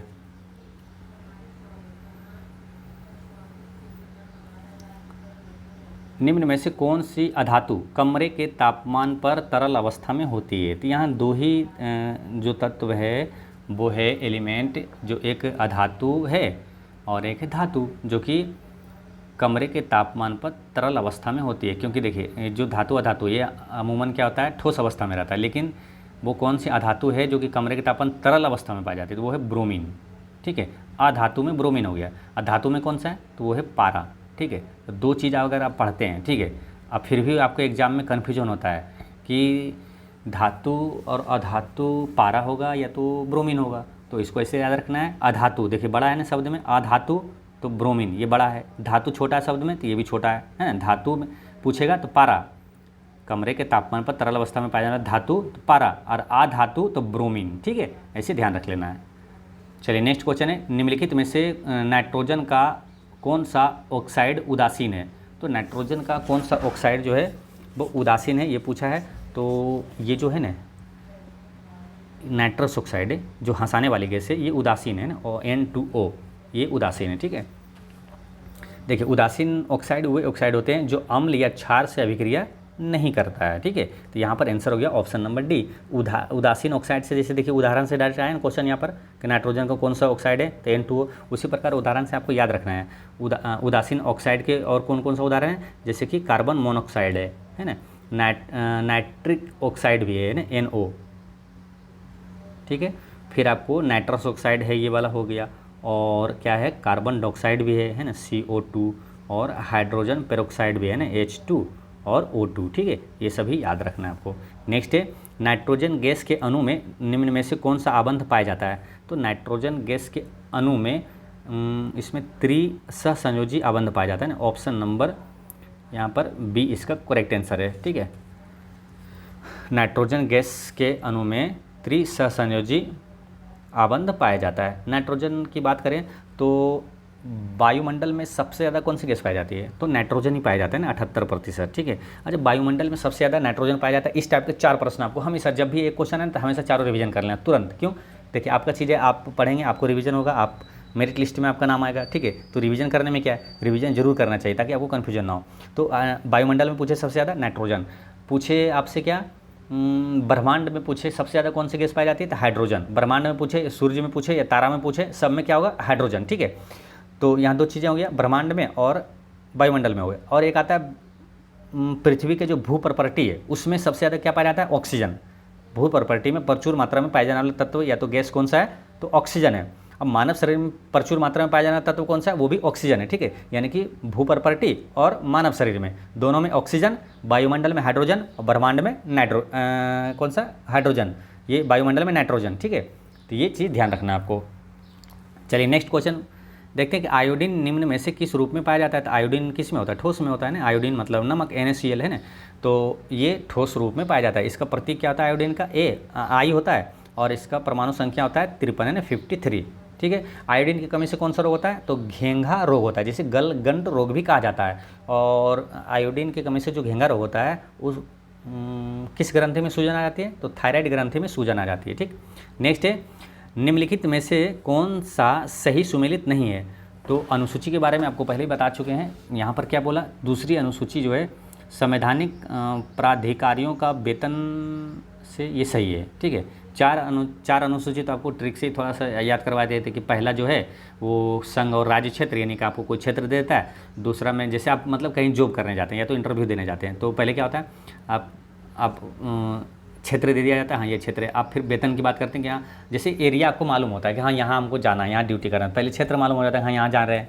ठीक है, तो फिर आप वेतन की बात करते हैं, कितना वेतन मिला था, दूसरे अनुसूची में क्या वेतन हो जाता है। उसके बाद जब वेतन पसंद हो जाता है तो क्या शपथ ले लेते हैं। ठीक है, तो ये तीसरे अनुसूची में शपथ है। जब शपथ ले लेते हैं तो फिर आपको सीट दिया जाता है ना, मतलब कि आप जो शपथ ले लिए तो आपको यहाँ पर बैठ के जॉब करना है। ठीक है, तो सीट मिलता है। तो चौथी अनुसूची में क्या है, सीटों का आवंटन है। ठीक है, तो चौथी अनुसूची में सीटों का आवंटन है, लेकिन यहाँ पाँचवीं अनुसूची में दिया है राज्यसभा में सीटों का आवंटन, तो ये गलत है। ये पूछा सुमेलित कौन सा नहीं है, तो डी, ये सुमेलित नहीं है। ये सीटों का आवंटन क्या, चौथी अनुसूची में। ठीक है, बाकी ये सातवीं वाला ये सही है, विधायी शक्तियों का वितरण। ठीक है, देखिए पाँचवीं और छठी अनुसूची में वो SC/ST से रिलेटेड है, राज्य क्षेत्रों में प्रशासन से नियंत्रण से संबंधित है, पाँचवीं छठी में। ठीक है, सातवीं में शक्ति, ऐसे आपको याद करवा चुके हैं सभी। ठीक है, तो यहाँ पर आंसर क्या होगा, सीटों का आवंटन चौथी अनुसूची होगा। चलिए नेक्स्ट क्वेश्चन देखते हैं।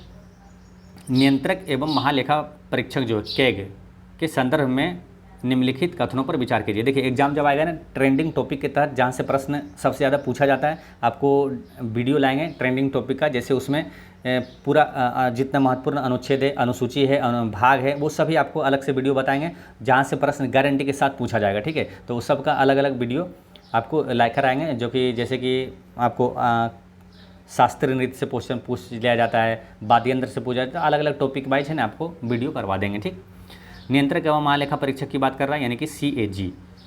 इसमें पूछा कि निम्नलिखित कथनों पर विचार कीजिए, तो पहले पढ़ेंगे तब विचार करेंगे ना। इसका प्रावधान संविधान के भाग 5 में किया गया है, तो ये सही है। ठीक, फिर क्या है, यदि राष्ट्रपति के प्रसाद पर्यंत पद पर धारण रहता है, नहीं ये गलत है। क्यों?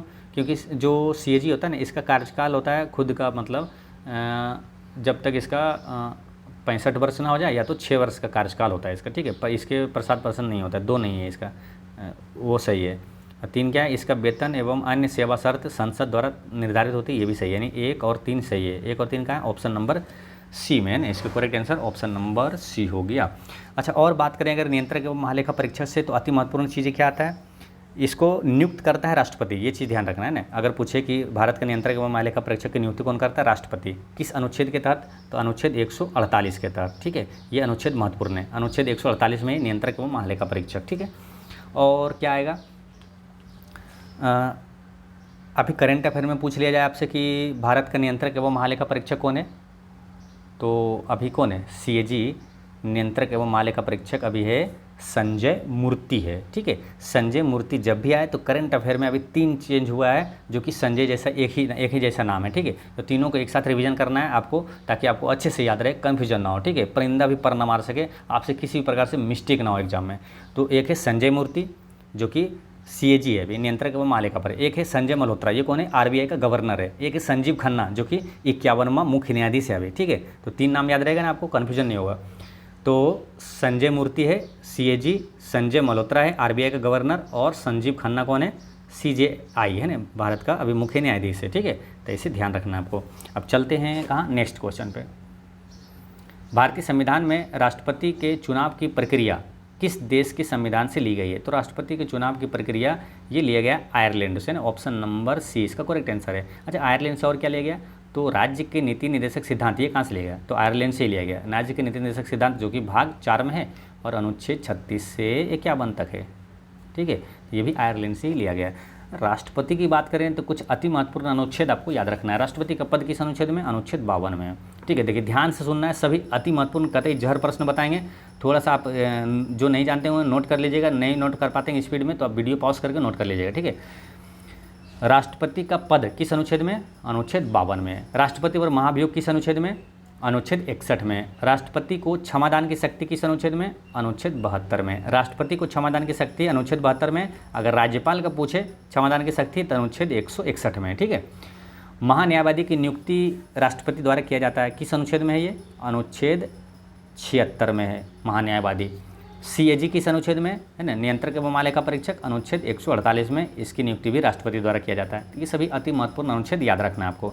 नेक्स्ट है, निम्नलिखित में युग्मों में से सुमेलित नहीं है पूछा है, तो पेडोलॉजी पौधों के जीवाश्मों का अध्ययन, ये गलत है क्योंकि पेडोलॉजी में मृदा का अध्ययन किया जाता है ना, ऑप्शन नंबर A इसका करेक्ट आंसर होगा, है ना, यानी कि ये सुमेलित नहीं है।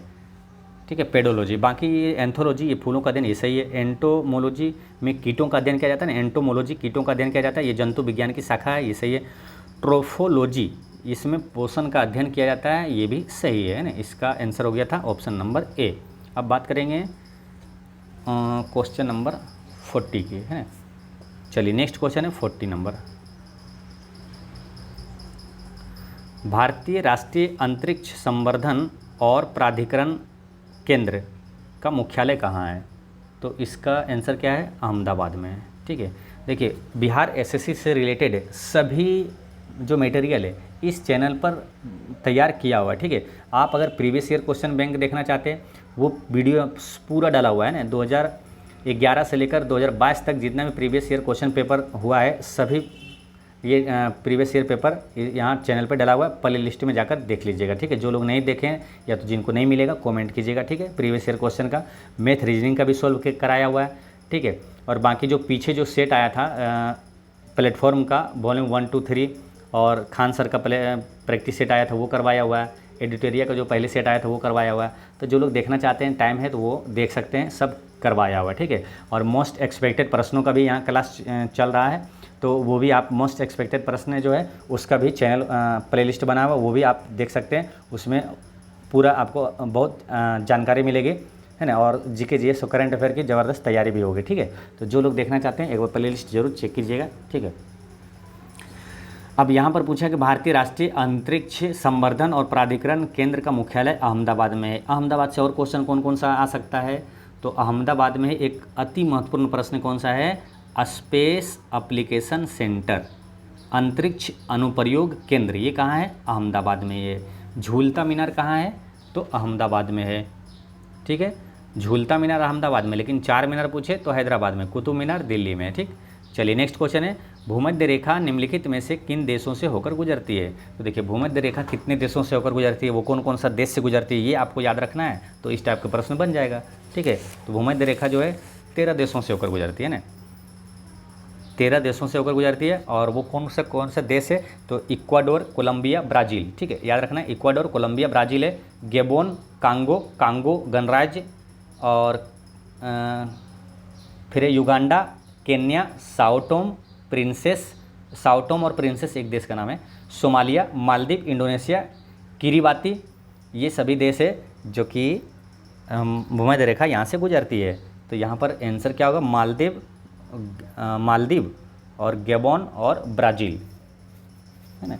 तो यहाँ से होकर गुजरती है, ठीक है। ये 3 देश तो आता है ना। तो 13 देश याद रखना है, एक बार फिर समझिए, Ecuador, Colombia, Brazil, Gabon, Congo लोकतांत्रिक गणराज्य, युगांडा, केन्या, साओटोम और प्रिंसेस, सोमालिया, मालदीव, इंडोनेशिया और किरीबाती, ये सभी देशों से होकर भूमध्य रेखा गुजरती है। तो भूमध्य रेखा 13 देशों से होकर गुजरती है। जैसे ग्लोब पर अगर देखते हैं तो ये होता है भूमध्य रेखा, बीच में ये 13 देशों से होकर गुजरती है। कर्क रेखा कितने देशों से होकर गुजरती है, तो कर्क रेखा 17 देश से होकर गुजरती है। और मकर रेखा कितने देशों से, तो 10 देशों से होकर गुजरती है। नेक्स्ट क्वेश्चन है, भारत की विभिन्न नदियां तथा उसका उद्गम क्षेत्र के संबंध में कौन सा सही नहीं है। तो कौन सा सही नहीं है ये पूछा है, ठीक है। तो भरतपुझा नदी ये अनामलाई पहाड़ी से निकलती है क्या, तो ये पूछा क्या, कौन सही नहीं है, ठीक है। तो इसमें कौन सही नहीं है, तो ये भरतपुझा नदी जो है अन्नामलाई पहाड़ी से निकलती है, ठीक है, ये सही है। और कालिंदी नदी जो है ये बेलगांव से निकलती है, ये सही है। कावेरी नदी ब्रह्मगिरी पहाड़ी से निकलती है, ये सही है। कृष्णा नदी अमरकंटक पठार से निकलती है, ये गलत है, क्योंकि कृष्णा नदी जो है ना वो महाबलेश्वरम से निकलती है। कृष्णा नदी कहाँ से निकलती है, महाबलेश्वर से निकलती है, जो कि पश्चिमी घाट में पड़ता है, महाबलेश्वर से निकलती है, ठीक है। और कुछ इंपॉर्टेंट चीज़ें और भी नदियाँ जो कहाँ कहाँ से निकलती है आपको याद रखना है, ठीक है। जैसे बात करते हैं, एक बार फिर से रिवीजन भी कर लीजिए। कृष्णा नदी महाबलेश्वर से, कावेरी नदी ब्रह्मगिरी पहाड़ी से, गोदावरी नदी कहाँ से निकलती है, तो त्र्यंबकेश्वर गांव है एक नासिक में, वहाँ से निकलती है। कालिंदी नदी बेलगांव कर्नाटक से निकलती है। और नर्मदा नदी, नर्मदा और कौन है एक सोन, ये नदी क्या निकलती है अमरकंटक से। और लूनी नदी अरावली पहाड़ी से निकलती है, लूनी नदी अरावली पहाड़ी से। और भरतपुझा आपको मालूम है अन्नामलाई पहाड़ी से निकलती है, ठीक है। तो ये सभी चीज़ें ध्यान रखना है। नेक्स्ट है सूची 1 सूची 2 को मिलाना है। ये क्या देश और उसकी राजधानी है, तो लिथुआनिया की राजधानी कहाँ है, तो लिथुआनिया की राजधानी पूछा है तो है तिराना, है ना। लिथुआनिया की राजधानी कहाँ है, विनियस है ना। लिथुआनिया की राजधानी है विनियस, लिथुआनिया की राजधानी विनियस है। और अल्बानिया की राजधानी है तिराना, अल्बानिया की राजधानी है तिराना। और माली की राजधानी है बमाको, माली की राजधानी है बमाको। और लिचेंटिस की राजधानी कहाँ है, तो बादूज है ना। लिचेंटिस की राजधानी बादूज है। इस तरह इसका आंसर क्या हो जाएगा, ऑप्शन नंबर सी इसका करेक्ट आंसर है, ठीक है। बाकी और भी कुछ इंपॉर्टेंट है देश और उसकी राजधानी याद रखना है। जैसे मंगोलिया की राजधानी कहाँ है, उलान बटोर है। बहरीन की राजधानी मनामा है। फिलीपींस की राजधानी मनीला है, यही फिलीपींस है जहाँ पर अंतर्राष्ट्रीय चावल अनुसंधान संस्थान है फिलीपींस में, ठीक है। साइप्रस की राजधानी निकोसिया है। और यमन की राजधानी साना है, ठीक। नेक्स्ट है क्षोभ सीमा के संबंध में निम्नलिखित में से कौन सा कथन सत्य नहीं है। तो यह क्षोभ मंडल और ओजोन मंडल को अलग करता है, ये गलत है, यही गलत है, ठीक है। बाकी ये यहाँ तापमान अस्थिर रहता है, ये सही है। इसकी मोटाई 1 से 1.5 किलोमीटर तक पाई जाती है, ये सही है। इसकी निचली सीमा पर जेट विमान पाई जाती है, ये सही है ना। तो इसका करेक्ट आंसर हो गया ऑप्शन नंबर ए। अब बात करते हैं वायुमंडल, यहाँ से प्रश्न आता है तो वायुमंडलीय परत कौन कौन सा है। तो देखिए सबसे नीचे क्या है, क्षोभ मंडल, उसके ऊपर है समताप मंडल, फिर मध्य मंडल, फिर तापमंडल और बहिर्मंडल है, ठीक है। ट्रोपोस्फेयर कहा जाता है, जैसे इंग्लिश में क्या क्षोभ मंडल को बोलेंगे ट्रोपोस्फेयर, समताप मंडल को स्ट्रेटोस्फेयर, मध्यमंडल मेसोस्फेयर और तापमंडल थर्मोस्फेयर और बहिर्मंडल एक्सोस्फेयर, ठीक है। अब क्या आता है कि एक जैसे कि वायुमंडल की मतलब मौसम की है ना, मौसम की सारी घटनाएं किस मंडल में होती है, तो ये होती है क्षोभ मंडल में, ठीक है, ट्रोपोस्फेयर में। और वायुयान जो है जो किस में चलता है, समताप मंडल में चलता है ना, स्ट्रेटोस्फेयर में। और ओजोन परत वायुमंडल के किस परत में होती है, तो वो होती है समताप मंडल में, ठीक। चलिए नेक्स्ट है, अच्छा रेडियो तरंगे जो है और मतलब कि रेडियो टीवी ये सब जो संभव होता है ये किसके कारण, आयन मंडल के कारण होता है, ठीक है। नेक्स्ट है, निम्न में से किस देश में ग्रेट सैंडी मरुस्थल स्थित है। तो ग्रेट सैंडी मरुस्थल ये कहाँ है मालूम, ऑस्ट्रेलिया में। ऑस्ट्रेलिया से और बात करें तो क्या बात कर सकते हैं, ग्रेट बैरियर रीफ कहाँ है ना, सबसे बड़ा दुनिया का सबसे बड़ा प्रवाल भित्ति जो है वो कहाँ है, ऑस्ट्रेलिया में। ग्रेट बैरियर रीफ ये कहाँ, ऑस्ट्रेलिया में। ग्रेट सैंडी भी कहाँ है, ऑस्ट्रेलिया में। ऑस्ट्रेलिया जो है ये सबसे छोटा महाद्वीप है, ठीक है। और यहाँ पूछा क्या, मरुस्थल, मरुस्थल की बात करें तो दुनिया का सबसे बड़ा मरुस्थल कौन सा है, सहारा मरुस्थल है, कहाँ, उत्तरी अफ्रीका में। भारत का सबसे बड़ा मरुस्थल कौन सा है, थार मरुस्थल जो कि राजस्थान में, ठीक है। और भी कुछ इंपॉर्टेंट मरुस्थल है जो कि याद रखना है, जो यहाँ से प्रश्न आता है, जैसे कि ग्रेट विक्टोरिया और ग्रेट सैंडी, ये दोनों ग्रेट सैंडी जो है ये दोनों ऑस्ट्रेलिया में है। गोबी मरुस्थल पूछे तो मंगोलिया में है ना, गोबी जो कि एशिया का सबसे बड़ा मरुस्थल है, गोबी मरुस्थल मंगोलिया में है। दस्त ए लूट ये कहाँ, पूर्वी ईरान में है। दस्त ए कबीर मरुस्थल है, दस्त ए कबीर ये उत्तरी पूर्वी ईरान में है। टकला माकन ये महत्वपूर्ण है, काफ़ी महत्वपूर्ण है, टकला माकन या तो तकला माकन, ये मरुस्थल कहाँ है, तो ये चीन में है, ठीक है। पेंटागोनिया ये मरुस्थल कहाँ है, तो है अर्जेंटीना में ना, पेंटागोनिया मरुस्थल अर्जेंटीना में है। नेक्स्ट क्वेश्चन है, निम्न में से किस परियोजना को इंदिरा सागर बांध परियोजना भी कहा जाता है। इंदिरा सागर बांध परियोजना, ये पोलावरम परियोजना को इंदिरा सागर बांध परियोजना भी कहा जाता है, ठीक है। इंदिरा सागर जो सागर बांध परियोजना है ये किस नदी पर है, तो नर्मदा नदी पर है, मध्य प्रदेश में, ठीक है। ये चीज़ आपको याद रखना है। और बाकी चीज़ें बांध के बारे में आपको पहले भी बता चुके हैं। दुनिया का सबसे बड़ा लंबा बांध कौन सा है, हीराकुंड बांध है, किस नदी पर, महानदी पर है, ठीक है। और दुनिया का सबसे बड़ा गुरुत्वीय बांध पूछे तो भाखड़ा नागल बांध है, सतलज नदी पर। और भारत का सबसे ऊंचा बांध पूछे तो टिहरी बांध है, ठीक है। टिहरी बांध किस नदी पर है, तो भागीरथी नदी पर है ना। तो ये सभी चीज़ें आपको याद रखना है। बाकी बहुउद्देशीय नदी घाटी परियोजना को किसने आधुनिक भारत का मंदिर कहा था, तो पंडित जवाहरलाल नेहरू ने कहा था। नेक्स्ट क्वेश्चन है, क्वेश्चन नंबर 47 है, भारत आने वाले प्रजातियों का सही कालक्रम के अनुसार व्यवस्थित करें। तो सबसे पहले भारत कौन आया था, निग्रो जनजाति आया था ना, निग्रो जनजाति सबसे पहले भारत आया था, निग्रो, ठीक है, निग्रो सबसे पहले आया था। और उसके बाद कौन आया था, उसके बाद आया था प्रोटो ऑस्ट्रेलाइड है ना, प्रोटो ऑस्ट्रेलाइड ये उसके बाद आया था। और उसके बाद आया था भूमध्य सागरीय जनजाति प्रजाति, ठीक है। और सबसे लास्ट में आया था नॉर्डिक, ठीक है। इसमें सबसे महत्वपूर्ण है निग्रो जनजाति। ये क्वेश्चन डायरेक्ट आ जाएगा कि भारत आने वाला पहला प्रजाति, प्रथम प्रजाति कौन था, तो निग्रो जनजाति था, ठीक है, प्रजाति था, ये याद रखना है। चलिए नेक्स्ट क्वेश्चन देखते हैं, अखिल भारतीय हस्तकला बोर्ड की स्थापना कब हुई थी। अखिल भारतीय हस्तकला बोर्ड की स्थापना ये हुआ था 1953 में, ठीक है। और आपको क्या बता रहे हैं हमेशा कि जब भी ईस्वी वाला प्रश्न आए तो उससे रिलेटेड जितने भी आपको याद आता है ना, कि जो 1953 जैसे यहाँ आया, ठीक है, 1953 में और भी कोई घटना याद आता है तो तुरंत वहाँ पर साथ में रिवीजन कीजिए, ठीक है।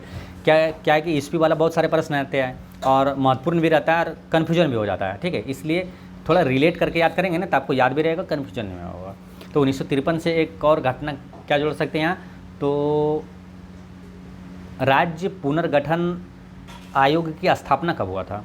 राज्य पुनर्गठन आयोग की स्थापना 1953 में हुआ था। हालांकि राज्य पुनर्गठन अधिनियम जो पारित हुआ था वो 1956 में हुआ था। ठीक है, काफ़ी महत्वपूर्ण है, कन्फ्यूजन है इसलिए महत्वपूर्ण है। राज्य पुनर्गठन आयोग, जैसे कोई आयोग है, इसको ऐसे भी रिलेट करिए, कोई आयोग बनेगा तभी तो अधिनियम पारित होगा, तो पहले आयोग बनाएगा, 1953 आएगा पहले। ठीक है, तो राज्य पुनर्गठन आयोग की स्थापना हुआ था, गठन हुआ था 1953 में। फिर उसका जो राज्य पुनर्गठन अधिनियम जो पारित हुआ था ये 1956 में पारित हुआ था। ठीक है, ये चीज़ ध्यान रखना है। चलिए नेक्स्ट है। अच्छा, यहाँ से अगर तीनों ISP से अगर एक प्रश्न देखें तो कौन कौन सा एक आ सकता है मालूम? स्वतंत्रता के बाद प्रथम भारत में जो है प्रथम औद्योगिक नीति कब लागू हुआ था? 1948 में हुआ था। 1949 की बात करें तो RBI का राष्ट्रीयकरण कब हुआ? 1949 में हुआ था। 1954 की बात करें तो क्या हुआ था? पंचशील समझौता कब हुआ था? तो याद करवाए थे 5-4 यानी पंचशील 5-4 यानी 1954 में हुआ था पंचशील समझौता। नेक्स्ट है, भारत में बेरोजगारी के आंकड़े प्रकाशित करता है, कौन करता है? ये क्वेश्चन पूछा हुआ है आपको, पिछले रेलवे NTPC में ये क्वेश्चन पूछा गया था। बेरोजगारी के आंकड़े कौन जारी करता है? तो वो करता है NSSO कार्यालय द्वारा जारी किया जाता है, यानी NSSO इसमें कौन है? ऑप्शन नंबर B यहाँ पर करेक्ट आंसर है। ठीक है, राष्ट्रीय प्रतिदर्श सर्वेक्षण कार्यालय। ठीक है, ये बेरोजगारी आंकड़ा ये जारी करता है। चलिए नेक्स्ट क्वेश्चन है, निम्नलिखित में से कौन सी समिति या समितियां गरीबी से संबंधित है? तो ये गरीबी से संबंधित कौन सा है? तो इसका करेक्ट आंसर है ऑप्शन नंबर, देखिए गरीबी से संबंधित जो है ना ये भी है, लकड़ा वाला समिति भी है, सी रंगराजन समिति भी है और तेंदुलकर समिति भी है। ये जो समिति नरसिंहन समिति ये बैंकिंग से संबंधित है। ठीक है, यहाँ पर आंसर क्या हो जाएगा? 1, 2 और 3 यानी ऑप्शन नंबर 20 का करेक्ट आंसर है। ठीक है, देखिए गरीबी से संबंधित है ना, क्वेश्चन आ जाएगा आपको क्या पूछेगा, फिर आपसे क्वेश्चन आ जाएगा कि इनमें से कौन सा समिति जो गरीबी से संबंधित नहीं है। तो आपको गरीबी से संबंधित जो है वो आपको याद रखना है, कौन कौन सा मालूम? देखिए योजना आयोग कार्य समूह, BM दांडेकर और एन रथ ये समिति भी गरीबी से संबंधित है। और वाई के अलग समिति, लकड़ा वाला समिति, सुरेश तेंदुलकर समिति, रंगराजन समिति, ये सभी गरीबी से संबंधित है ना।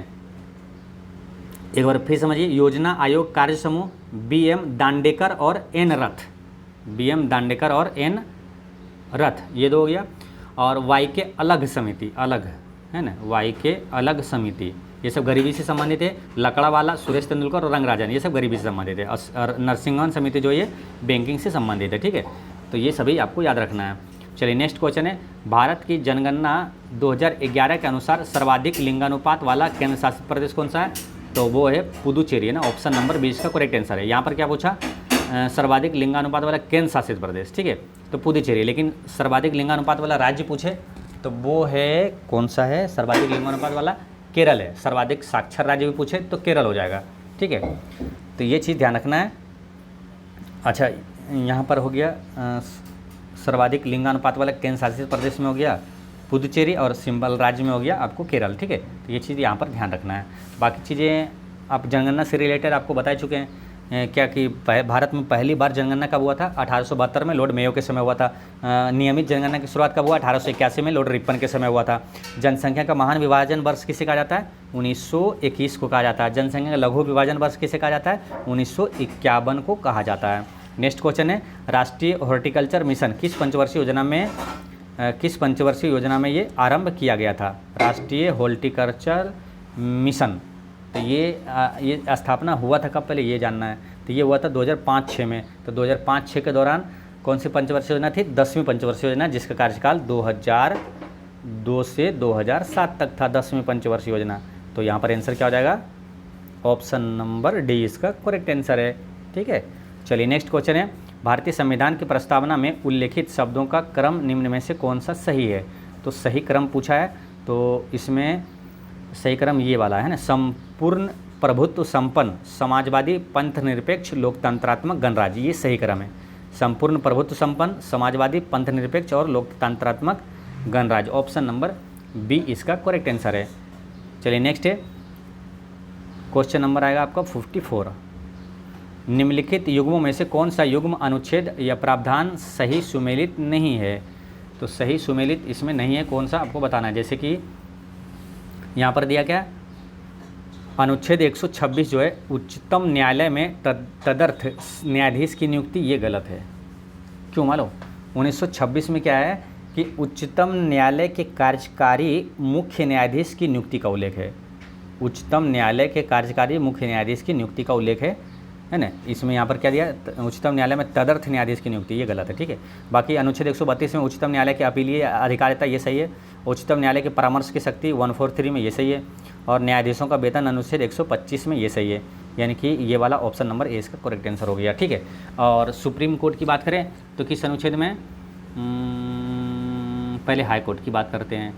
तो ये अनुच्छेद 214 में 214 सुप्रीम कोर्ट की पूछेगा तो क्या करना है, एक को इधर कर देना है ना, 1 2 4 है ना। सुप्रीम कोर्ट किस अनुच्छेद में, अनुच्छेद 124 में। ठीक है, उच्चतम यानी कि सुप्रीम कोर्ट का स्थापना और गठन अनुच्छेद 124 में। ये दोनों अति महत्वपूर्ण अनुच्छेद है, यहाँ पर याद रखना है। कैसे याद रखना है वो बता दिए।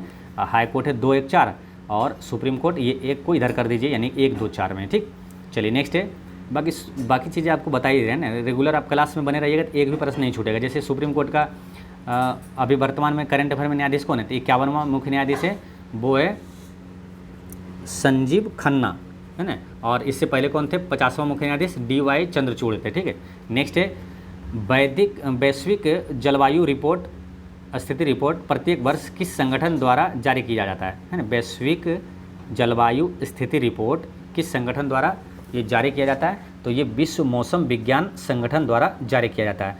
WMO का मुख्यालय कहाँ है, तो जेनेवा में है।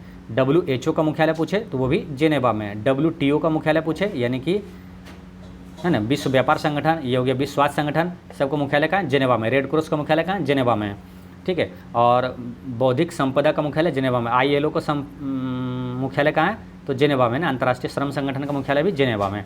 नेक्स्ट है केंद्रीय बजट 2023-24 के अनुसार अमृतकाल सप्तर्षि प्राथमिकताओं में शामिल नहीं है। तो देखिए अमृतकाल सप्तऋषि जो है प्राथमिकता क्या क्या था वो सातों याद रखना है, तो उसमें से बता सकते हैं कौन नहीं था। ठीक है, तो इसमें देखिए यहाँ पर ऑप्शन नंबर डी जो है नारी सशक्तिकरण, ये नहीं था। क्यों, क्या क्या था, देखिए समावेशी विकास था, अंतिम व्यक्ति तक पहुँचना, अब संरचना एवं निवेश संभावनाओं को उन्मुक्त करना, हरित विकास, युवा शक्ति और वित्तीय क्षेत्र, ये 7 था। ठीक है, ये नहीं था, है ना। समावेशी विकास था, युवा शक्ति था, अब संरचना और निवेश था, ये नहीं था। ठीक है, चलिए नेक्स्ट है संघीय सरकार का सबसे महत्वपूर्ण लक्षण है।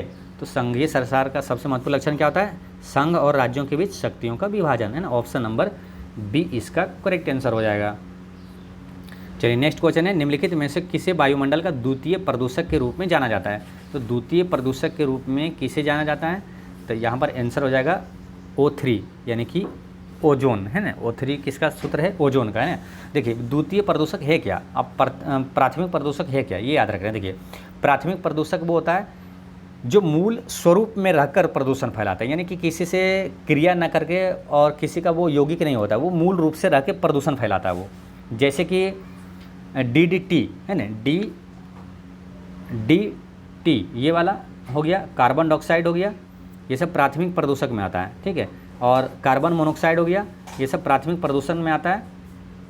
ठीक है, और SO2 हो गया, ये जो दिया हुआ है ये सब प्राथमिक प्रदूषक है। ठीक है, बाकी NO प्राथमिक प्रदूषक है, NO2 प्राथमिक प्रदूषक है ना, ये सब प्राथमिक प्रदूषक है। द्वितीय प्रदूषक किसको बोलेंगे, प्राथमिक प्रदूषकों की वातावरणीय पदार्थों से अंतर क्रिया से उत्पन्न प्रदूषक द्वितीय प्रदूषक कहलाता है। फिर समझिए प्राथमिक जो प्रदूषक है, जैसे कि आपको बताया था DDT carbon dioxide, carbon monoxide, plastic, SO2 sulphur dioxide, NH3 और NO NO2 ये सब जो है प्राथमिक प्रदूषक है। तो प्राथमिक प्रदूषक जो है प्राथमिक प्रदूषकों की वातावरणीय पदार्थों से अंतर क्रिया से उत्पन्न प्रदूषक द्वितीय प्रदूषक कहलाता है। जैसे ओजोन है ना, O3 जो है ये हो गया द्वितीय प्रदूषक। और पेरोक्सी एसिटाइल नाइट्रेट है ना, पेरोक्सी एसिटाइल नाइट्रेट जो PAN है, और ओजोन हो गया, स्मोग हो गया, ये सब द्वितीय प्रदूषक है। तो यहाँ पर आंसर हो गया ऑप्शन नंबर ए इसका करेक्ट आंसर है। ठीक है, कभी कभी आपसे ओजोन का सूत्र भी पूछ लिया जाता है, तो O3 आपको याद रखना है। ठीक, नेक्स्ट है भारतीय संविधान के किस संशोधन के तहत उच्च न्यायालय यानी कि हाई कोर्ट के न्यायाधीशों की सेवानिवृत्ति की आयु 60 वर्ष से 62 वर्ष कर दी गई थी। तो इसका करेक्ट आंसर है ये 15वां था, है ना, 15वां संशोधन के तहत। ऑप्शन नंबर बी इसका करेक्ट आंसर है, ठीक है। यानी कि अभी हाई कोर्ट का जो सेवानिवृत्ति आयु है क्या है, 62 वर्ष है। सुप्रीम कोर्ट का पूछे तो कितना है, 65 वर्ष है। नेक्स्ट है विश्व रेबीज दिवस कब मनाया जाता है, तो विश्व रेबीज दिवस मनाया जाता है 28 सितंबर को, है ना। ऑप्शन नंबर ए इसका करेक्ट आंसर है। अच्छा 8 सितंबर को क्या मनाया जाता है, तो 8 सितंबर को अंतर्राष्ट्रीय साक्षरता दिवस मनाया जाता है, अंतर्राष्ट्रीय साक्षरता दिवस।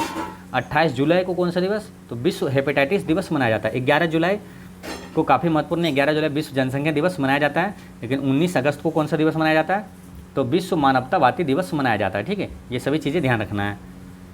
देखिए विश्व जनसंख्या दिवस ये बहुत महत्वपूर्ण है, 11 जुलाई। और विश्व एक स्वास्थ्य दिवस जो है वो 7 अप्रैल को मनाया जाता है, वो भी याद रखना है। नेक्स्ट है फरवरी 2025 में आर्टिफिशियल इंटेलिजेंस, है ना, AI जो होता है आर्टिफिशियल इंटेलिजेंस एक्शन समिट का आयोजन कहाँ किया गया था, तो ये किया गया था फ्रांस में ना। ऑप्शन नंबर सी इसका करेक्ट आंसर है। फ्रांस की राजधानी कहाँ है, पेरिस। पेरिस में ही हुआ था क्या, 2024 का ओलंपिक खेल कहाँ हुआ था, फ्रांस की राजधानी पेरिस में हुआ था। सबसे पहले अगर बात करें GST किस देश में लागू हुआ था, तो 1954 में लागू हुआ था फ्रांस में। भारत में GST लागू हुआ था 1 जुलाई 2017 को, ठीक। नेक्स्ट है ट्रांसपेरेंसी इंटरनेशनल द्वारा जारी भ्रष्टाचार धारणा सूचकांक 2024 में भारत 180 देशों में किस स्थान पर है, तो ये है 96वें स्थान पर, है ना। ऑप्शन नंबर डी में यहाँ, ठीक है, 96वें स्थान पर है। इंटरनेशनल द्वारा जारी जो है भ्रष्टाचार धारणा सूचकांक में भारत 96वें स्थान पर है। और बात करते हैं कि सबसे निचले जो कि सबसे भ्रष्ट देश है कौन, दक्षिण सूडान है, ठीक, जो कि सबसे 180वें नंबर पर है। दक्षिण सूडान सबसे नीचे पायदान पर है। नेक्स्ट है 63, हाल ही में इसरो ने पहले स्पेस डॉकिंग मिशन स्पेडेक्स की किससे लॉन्च किया गया, ठीक है। हाल ही में इसरो ने पहले स्पेस डॉकिंग मिशन स्पेडेक्स को किससे लॉन्च किया है, तो ये लॉन्च किया किससे, तो PSLV C60 से लॉन्च किया है ना। PSLV का फुल फॉर्म क्या था, पोलर सैटेलाइट लॉन्च व्हीकल, ठीक है। तो इससे लॉन्च किया है, PSLV C60 से लॉन्च किया क्या, स्पेस डॉकिंग मिशन स्पेडेक्स को लॉन्च किया है, ठीक है। तो अब बात करते हैं क्या, इसरो का स्थापना कब हुआ था, 1969 में हुआ था। मुख्यालय कहाँ है, बेंगलुरु में है। इसरो का वर्तमान अभी करंट अफेयर में अध्यक्ष कौन है, याद रखना है, वी नारायणन है, वी नारायणन, ठीक है। इसरो का फुल फॉर्म पूछेगा तो ISRO, Indian space research organisation, ठीक है, ये याद रखना है। चलिए नेक्स्ट है 7 महाद्वीपों की सबसे ऊंची चोटियों पर चढ़ाई करने वाली दुनिया की सबसे कम उम्र की महिला पर्वतारोही कौन बनी है, तो वो बनी है काम्या कार्तिकेयन। काम्या कार्तिकेयन महत्वपूर्ण और भी है ये इसलिए क्योंकि ये भारत की है, ठीक है। तो ये क्या किया, 7 महाद्वीपों की सबसे ऊंची चोटियों पर चढ़ने वाले दुनिया की सबसे कम उम्र की महिला बनी है काम्या कार्तिकेयन, ठीक है। तो ये याद रखना है, काम्या कार्तिकेयन है। चलिए नेक्स्ट क्वेश्चन देखते हैं। 38वें राष्ट्रीय खेल 2024 में बिहार को कुल कितने पदक प्राप्त हुए, तो बिहार को कुल कितने पदक प्राप्त हुआ है 38वां राष्ट्रीय खेल 2024 में, तो प्राप्त हुआ कितना, मालूम, 12, है ना। ऑप्शन नंबर सी इसका करेक्ट आंसर है। इसमें क्या क्या था अगर पूछे, जैसे कि 38वें राष्ट्रीय खेल 2024 में बिहार ने कुल कितने स्वर्ण पदक जीता, तो 1 स्वर्ण पदक जीता था, ठीक है। स्वर्ण पदक यानी जो है गोल्ड मेडल 1 है, 6 रजत पदक है और 5 कांस्य पदक है ना, तो कितना हो गया 12 टोटल, ठीक है। तो ये याद रखना है। अच्छा ये आयोजन कहाँ हुआ था, ये बहुत महत्वपूर्ण है ना। 38वें राष्ट्रीय खेल का 2024 का आयोजन कहाँ हुआ था, उत्तराखंड में हुआ था। अच्छा 39वां राष्ट्रीय खेल का आयोजन कहाँ होगा, तो 2027 में मेघालय में होगा, ठीक है, ये याद रखना है। नेक्स्ट है जनवरी 2025 में भारत सरकार ने सकल घरेलू उत्पाद की गणना के लिए कौन सा आधार वर्ष अपनाने की घोषणा किया है, काफ़ी महत्वपूर्ण प्रश्न है। जनवरी 2025 में भारत सरकार ने सकल घरेलू उत्पाद की गणना के लिए कौन सा आधार वर्ष अपनाने की घोषणा किया है, तो इसका करेक्ट आंसर है ऑप्शन नंबर सी 2022-23, ठीक है, 2022-23 इसका करेक्ट आंसर है। चलिए नेक्स्ट क्वेश्चन है, किस देश की विक्टोरिया कजेर थेलविग को 73वां मिस यूनिवर्स 2024 चुना गया है। मिस यूनिवर्स 2024 किसे दिया गया है, तो ये है डेनमार्क की है। और किसे मिला है, तो कजेर थेल्बिक को मिला है ना, विक्टोरिया कजेर थेल्बिक को 73वां मिस यूनिवर्स 2024 का खिताब मिला है। और ये किस देश की है? तो ये डेनमार्क की है। ठीक है, याद रखना है ये कहाँ की है? तो डेनमार्क की है, विक्टोरिया कजेर थेल्बिक। ठीक है, तो ये याद रखना है। चलिए नेक्स्ट क्वेश्चन है, भारत और ओमान संयुक्त नौसैनिक अभ्यास नसीम अल बहर का आयोजन कहाँ किया गया है? तो नसीम अल बहर का आयोजन ये किया गया है गोवा में, है ना। ऑप्शन नंबर ए इसका करेक्ट आंसर है। ठीक है, तो नसील और बहर जो है नौसैनिक अभ्यास ये आयोजन हुआ तो गोवा में। क्वेश्चन ये पूछा जाएगा कि संयुक्त जो नौसैनिक अभ्यास है नसीम अल बहर भारत और किस देश के बीच हुआ? तो भारत और ओमान के बीच हुआ था। ठीक है, कहाँ? गोवा में हुआ था। ठीक है, तो ये याद रखना है। और बात करते हैं गोवा की, तो क्षेत्रफल की दृष्टि से सबसे छोटा राज्य कौन सा है? गोवा है, गोवा ही है। ठीक है, अंतर्राष्ट्रीय फिल्म महोत्सव कहाँ मनाया जाता है? तो गोवा में ही भारतीय अंतर्राष्ट्रीय फिल्म महोत्सव का आयोजन गोवा में किया जाता है। नेक्स्ट है, दिसंबर 2024 में सबसे कम उम्र में विश्व शतरंज चैंपियन जीतने वाले खिलाड़ी कौन है? बहुत महत्वपूर्ण प्रश्न है। विश्व शतरंज चैंपियनशिप का खिताब जीत लिया है ये डी गुकेश। ठीक है, डी गुकेश से एक और चीज़ें याद रखना है यहाँ पर, क्या मालूम? करंट अफेयर में कि 2024 का मेजर ध्यानचंद खेल रत्न पुरस्कार किसे दिया गया है? तो 4 लोगों को मिला है, जिसमें डी गुकेश भी शामिल है, शतरंज खिलाड़ी है डी गुकेश। फिर एक हरमनप्रीत सिंह जो कि भारतीय हॉकी टीम के कप्तान है, हरमनप्रीत सिंह। तीसरा है मनु भाकर, है ना, जो कि निशानेबाजी है। अब प्रवीण कुमार है चौथा, जो कि एथलीट खिलाड़ी है ना। तो ये 4 लोगों को मिला, डी गुकेश, हरमनप्रीत सिंह और मनु भाकर और प्रवीण कुमार को मेजर ध्यानचंद खेल रत्न पुरस्कार 2024 दिया गया है। नेक्स्ट है, गुजरात के घरचोला को भौगोलिक सांकेतिक यानी कि जीआई टैग जो है किसके लिए प्रदान किया गया, किसके लिए दिया गया है? तो ये दिया गया है पारंपरिक हस्तशिल्प के लिए, है ना, पारंपरिक हस्तशिल्प के लिए जिसे जीआई टैग मिला है। चलिए नेक्स्ट क्वेश्चन है, बिहार बजट 2025-26 में सबसे ज़्यादा खर्च किस विभाग अथवा क्षेत्र में करने का प्रावधान है? तो बिहार बजट 2025-26 में सबसे ज़्यादा खर्च किया जाएगा शिक्षा पर, है ना। शिक्षा पर कितना किया जाएगा? तो 60,964 करोड़ रुपये शिक्षा पर किया जाएगा। स्वास्थ्य पर कितना किया जाएगा? तो स्वास्थ्य पर है 20,000 करोड़। ठीक है, और ऊर्जा पर है 13,484 करोड़ रुपया। और यहाँ क्या पेंशन पर कितना किया जाएगा? 33,389 करोड़। तो सबसे ज़्यादा 60,964 करोड़ है शिक्षा विभाग पर खर्च किया जाएगा। नेक्स्ट क्वेश्चन है 72, भारत का पहला आर्टिफिशियल इंटेलिजेंस है ना AI विश्वविद्यालय किस राज्य में स्थापित किया जाएगा? तो आर्टिफिशियल इंटेलिजेंस विश्वविद्यालय ये किस राज्य में स्थापित किया जाएगा? तो ये किया जाएगा महाराष्ट्र में ना। ऑप्शन नंबर सी इसका करेक्ट आंसर है, महाराष्ट्र में। ठीक है, विश्वविद्यालय की बात आई यहाँ, तो भारतीय विश्वविद्यालय अधिनियम ये कब पारित हुआ था? तो भारतीय विश्वविद्यालय एक्ट ये पारित हुआ था 1904 में। ठीक है, और बात करें तो पटना विश्वविद्यालय की स्थापना कब हुआ था? 1917 में हुआ था। 1916 में क्या हुआ था? पटना हाईकोर्ट की स्थापना 1916 और पटना विश्वविद्यालय 1917 में स्थापित हुआ था। महाराष्ट्र की बात करें तो लावनी और तमाशा ये कहाँ का लोक नृत्य है? तो महाराष्ट्र का ही है। महाराष्ट्र की बात करें तो जो एलिफेंटा की गुफा, अजंता की, एलोरा की गुफा ये सब कहाँ है? महाराष्ट्र में है। ठीक है, और महाराष्ट्र की बात करें तो महाराष्ट्र के अभी वर्तमान में मुख्यमंत्री कौन है? देवेंद्र फडणवीस है। नेक्स्ट है, इंडिया स्टेट ऑफ फॉरेस्ट 2023 के अनुसार राज्य के कुल भौगोलिक क्षेत्रफल के प्रतिशत भूभाग के रूप में किस राज्य या केंद्र शासित प्रदेश क्षेत्र में वनाच्छिद क्षेत्रफल सर्वाधिक है? तो सबसे ज़्यादा कहाँ है भैया? तो इसका आंसर क्या हो जाएगा? ऑप्शन नंबर ए लक्षद्वीप, है ना। इसका करेक्ट आंसर है ऑप्शन नंबर ए लक्षद्वीप में वनाच्छादित क्षेत्रफल लक्षद्वीप में। अच्छा, सबसे ज़्यादा वन क्षेत्र कहाँ है? तो सबसे ज़्यादा वन है मध्य प्रदेश में। ठीक है, ये याद रखना है। नेक्स्ट है, केंद्रीय बजट 2025-26 में वित्त मंत्री ने राजकोषीय घाटे का लक्ष्य जीडीपी का कितना प्रतिशत रखा है?